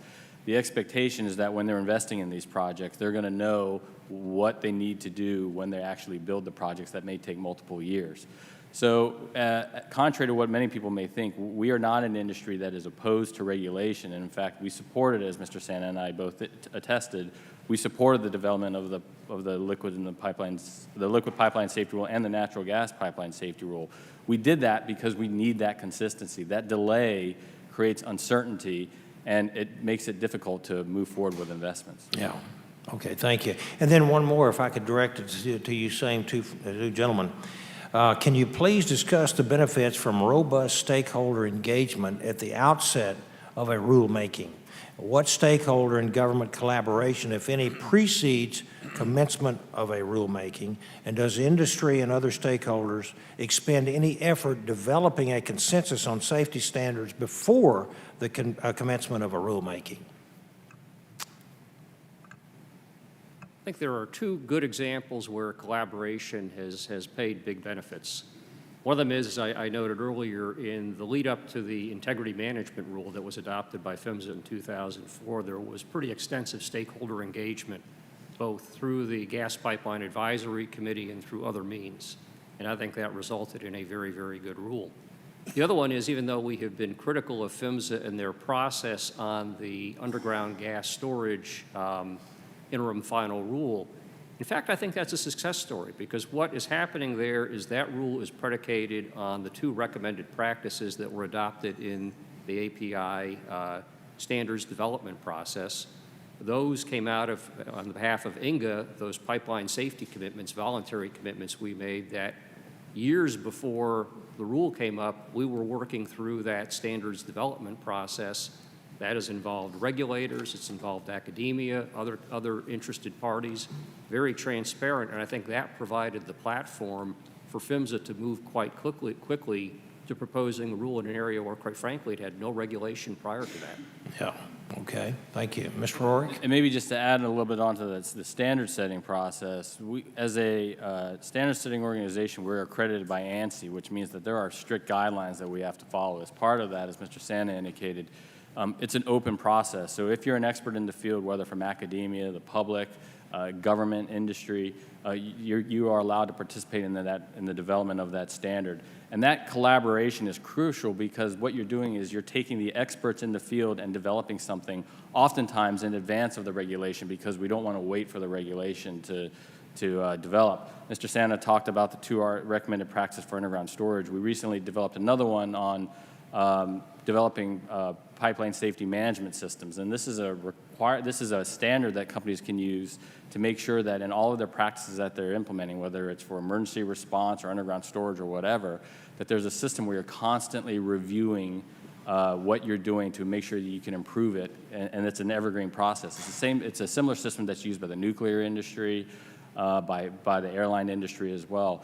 PHMSA was an integral part, as well as NTSB, in the creation of that standard, and we've got a very good product moving forward that both regulator and industry can agree upon.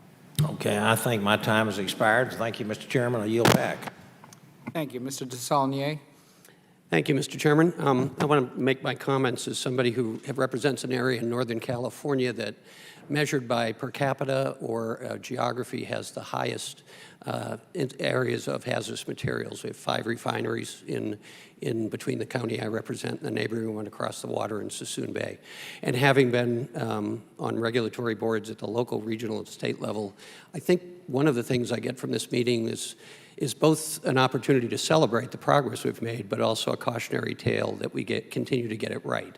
So first, Mr. Tolman, you mentioned human factors, and in so many industries, the importance of human factors and in safeties of culture, as I've experienced it in chemical refinery plants, hospitals. We're learning so much more. I know in the national laboratories in Northern California, they do a lot of studying on human factors in different fields.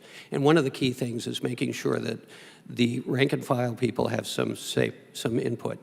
So could you talk about that input, and maybe, Mr. Nober, you could follow up, particularly when it comes to new technology. So we want to acknowledge that new technology can make it safer, but we also want to work when it comes to human factors and not just drive costs down with the excuse that it's going to make it safer, but actually have a full understanding that it is going to make it safer, and it benefits the workers as well. Yeah. First of all, Mr. Noble had mentioned that there's technology out there that allows the carriers now to address fatigue in the industry. Well, it really doesn't address fatigue. There's no technology that addresses fatigue. Knowing when a person comes and goes to work is how you address fatigue. It's a common sense issue. You know, and the railroad industry moves more and more hazardous material throughout our nation. And we usually don't get a regulation until they start moving serious thing or a serious accident happens. And you know, in the near future and currently there is some nuclear waste moving across the United States. And at present time, there's no regulation that protects the employees from any nuclear waste. And there's a very simple device. I think we're all familiar with it. It's a dosimetry device that would measure any nuclear waste. I mean, that's a common sense that we need to have in the industry if we're going to start moving these things. You know, the emergency escape breathing apparatus, I mean, that is another practical safety issue. I mean, sure, we didn't have an accident in 10 years, but, you know, God forbid that happened, you know, at 2 o'clock in the afternoon instead of 2 o'clock in the morning. But never mind. I mean, you can't forget the 9 people that were in that factory. That destroyed that factory, destroyed their lives. I mean, you constantly, technology is great, but it doesn't ever replace human interface, period. Thank you, Mr. Tillman. I'm going to let you respond, Mr. Nober, but I wanted to make another point, and you can respond to this as well, because my time is limited, and then Mr. Rourke and Mr. Rankin. So short-term versus long-term investment and prescriptive versus performance-based. 18 years ago, in my local government supervisory district, I was a county supervisor, we had 2 explosions, killed 5 of my constituents. A competing refinery lobbyist called me and said, we do all long-term investment. Our competitors do not. They're getting higher return after tax profit in publicly traded companies. If you, as a regulator, don't bring them up to a higher standard, then we are going to have to come down to theirs. That second incident was the largest Cal OSHA fine in the history of the state and resulted in a very large private right of action. So when we did a full facility audit, what came back was the auditor said it was the corporate culture that led to these deaths. So the struggle between long-term investment, short-term investment, being successful in the marketplace, but also doing what is clearly the best thing in long-term investment. So that's my question, particularly to Mr. Rourke and Mr. Nober. And if you could follow on. I would. First, I'd just like to clarify that for being, and maybe I misspoke earlier, that we think that technology can help reduce exposure for employees and improve safety. And obviously, it's our things like the long pool that we think, and perhaps disagree with Mr. Tolman, that can reduce fatigue. But fatigue is hard because there are minimum requirements, but what people do in their off time is not something that we can control. And so it's something that has to happen holistically. Now, you asked about how we sort of bring a culture of safety at BNSF, because obviously the human and human exposure and human choices are the single most important thing to us. And we have a philosophy and a program called Approaching Others. And what we do is we train everybody on our railroad, from the CEO on down, on how to ensure and feel enabled to approach others if you see somebody take an unsafe act or bring themselves or put themselves in a situation where they're exposed to danger, to feel that you're empowered to go and talk to them and say, hey, there's a safer way to do that. And, we really are proud of our approaching others. It's been going on for years because ensuring that people don't put themselves in harm's way is job one of improving safety. And technology can help reduce exposure by not having people put themselves in compromising positions. And I will just say that over time, in terms of your investment question, we are a believer that a safe operation is the best and the most efficient and the most profitable operation. And so our long-term improvements in safety are where we go. I can't imagine our company ever saying, hey, if you don't reduce safety standards or bring them up, we're going to have to reduce ours. We are about keeping our network, which is our business, operating efficiently and safely and getting our people home safely every night. And I think me and Mr. Tolman agree on that. Congressman, if I may, don't mean to go back and forth, but I just want to comment on of course, we can't control people's off time, but the railroad industry can control scheduled work, calling times, mandatory attendance policies. Those are the things you can control, window calling times, et cetera. I mean, there's a lot of things, and these are the things that the rail labor and management should be sitting down, working together, and not pretending that fatigue doesn't exist in the industry. There is BNSF has had some great pilot programs, but we're beyond pilot programs, enough pilot programs. We know by now that certain things can address fatigue in the industry. Let's get them working. Let's focus on them. This is what safety's about. Gentleman's time has expired. If you have, Mr. Rourke, if you have an additional comment to add, please do, and we'll add it to the record. Gentleman from Pennsylvania. Thank you, Mr. Chairman. I'd like to follow up, Mr. Nober, to response you had to prior questions in regards to the competitiveness of the rail industry compared to other modes, and I think you're correct that we will see changes in other modes that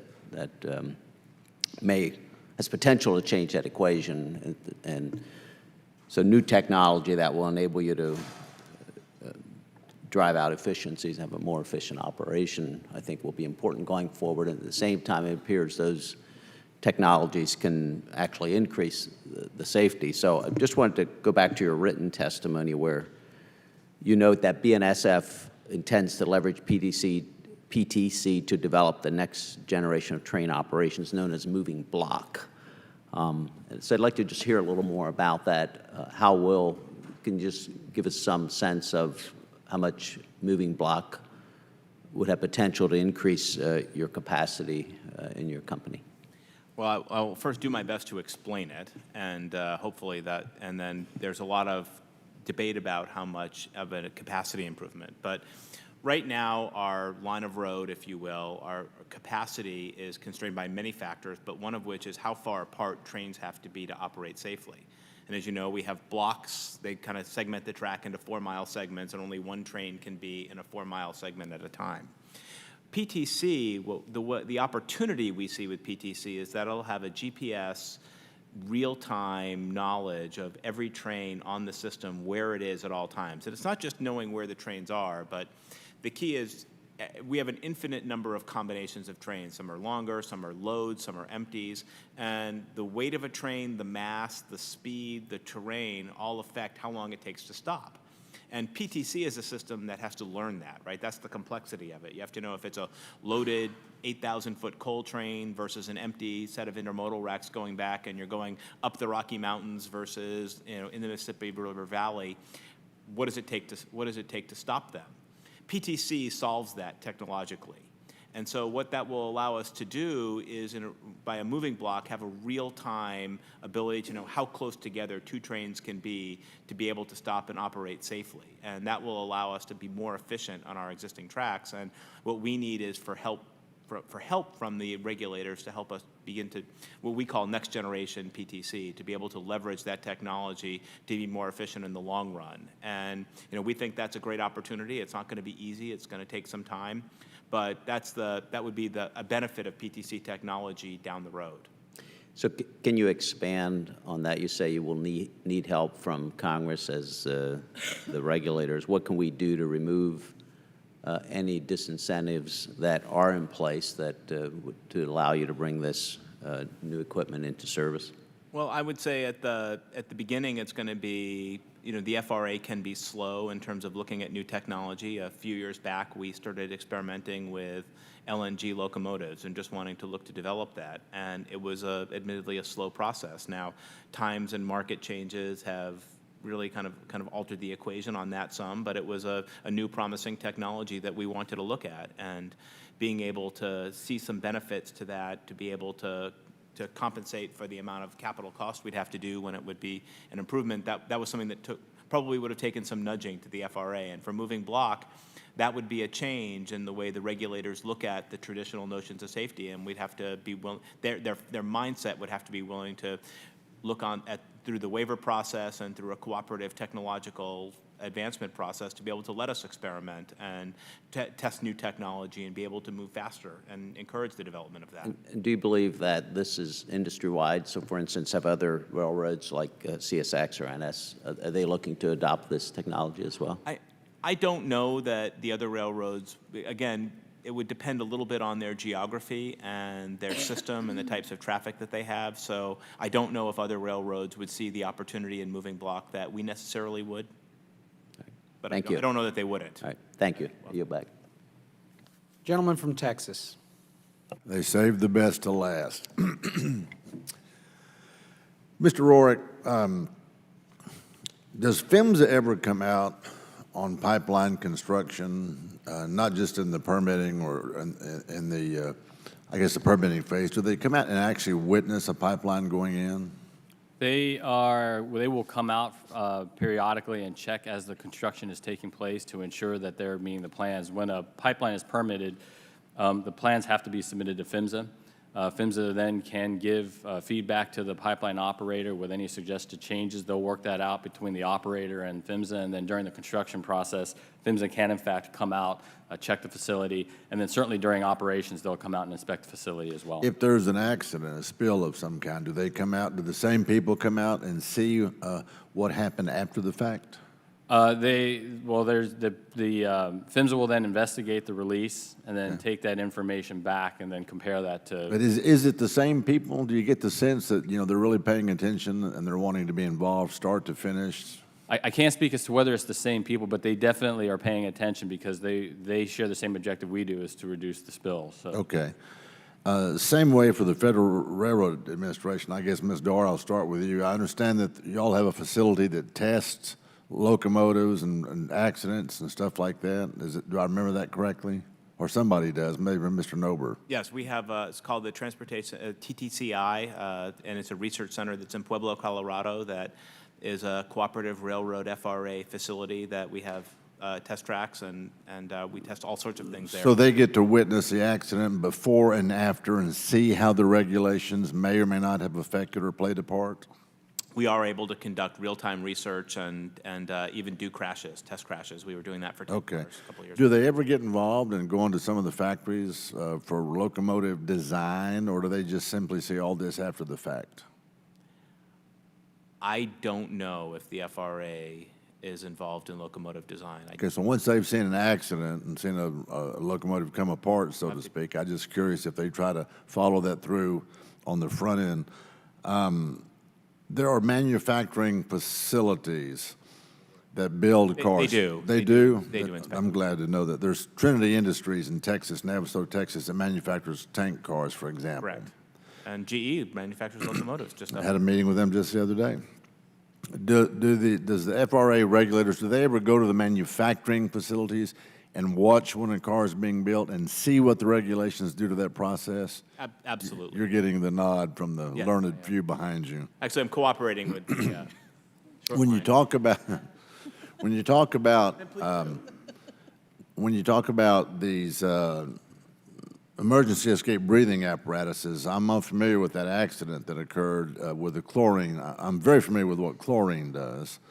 Was the emergency breathing apparatuses, was that just for the engineers? What was the subject there? Or was it to have more available for people off track? No, it was to have it in the cab of locomotives. Have it in the cab of locomotives.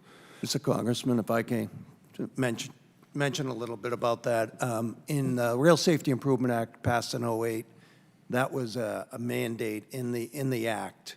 Today, we have a guideline. We don't have, they haven't acted on the law just yet. Okay. And it has to happen. There isn't any emergency escape breathing apparatus, although BNSF does it in some of the tunnels, but however, it's not regulated or mandated in any way, shape, or form. Right, I got you.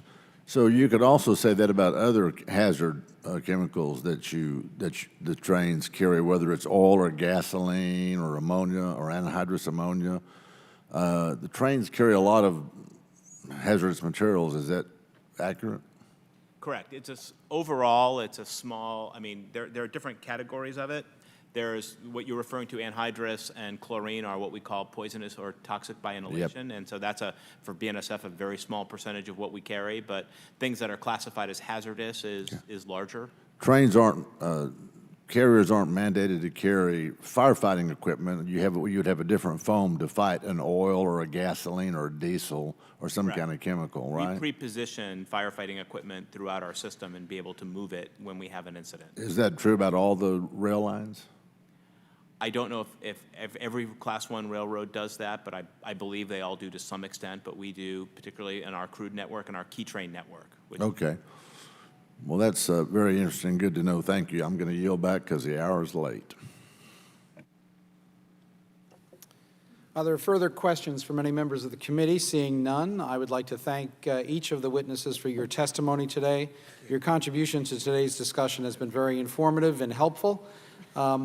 I ask unanimous consent that the record of today's hearing remain open until such time as our witnesses have provided answers to any questions that may have been submitted to them in writing, and unanimous consent that the record remain open for 15 days for additional comments and information submitted by members or witnesses to be included in the record of today's hearing.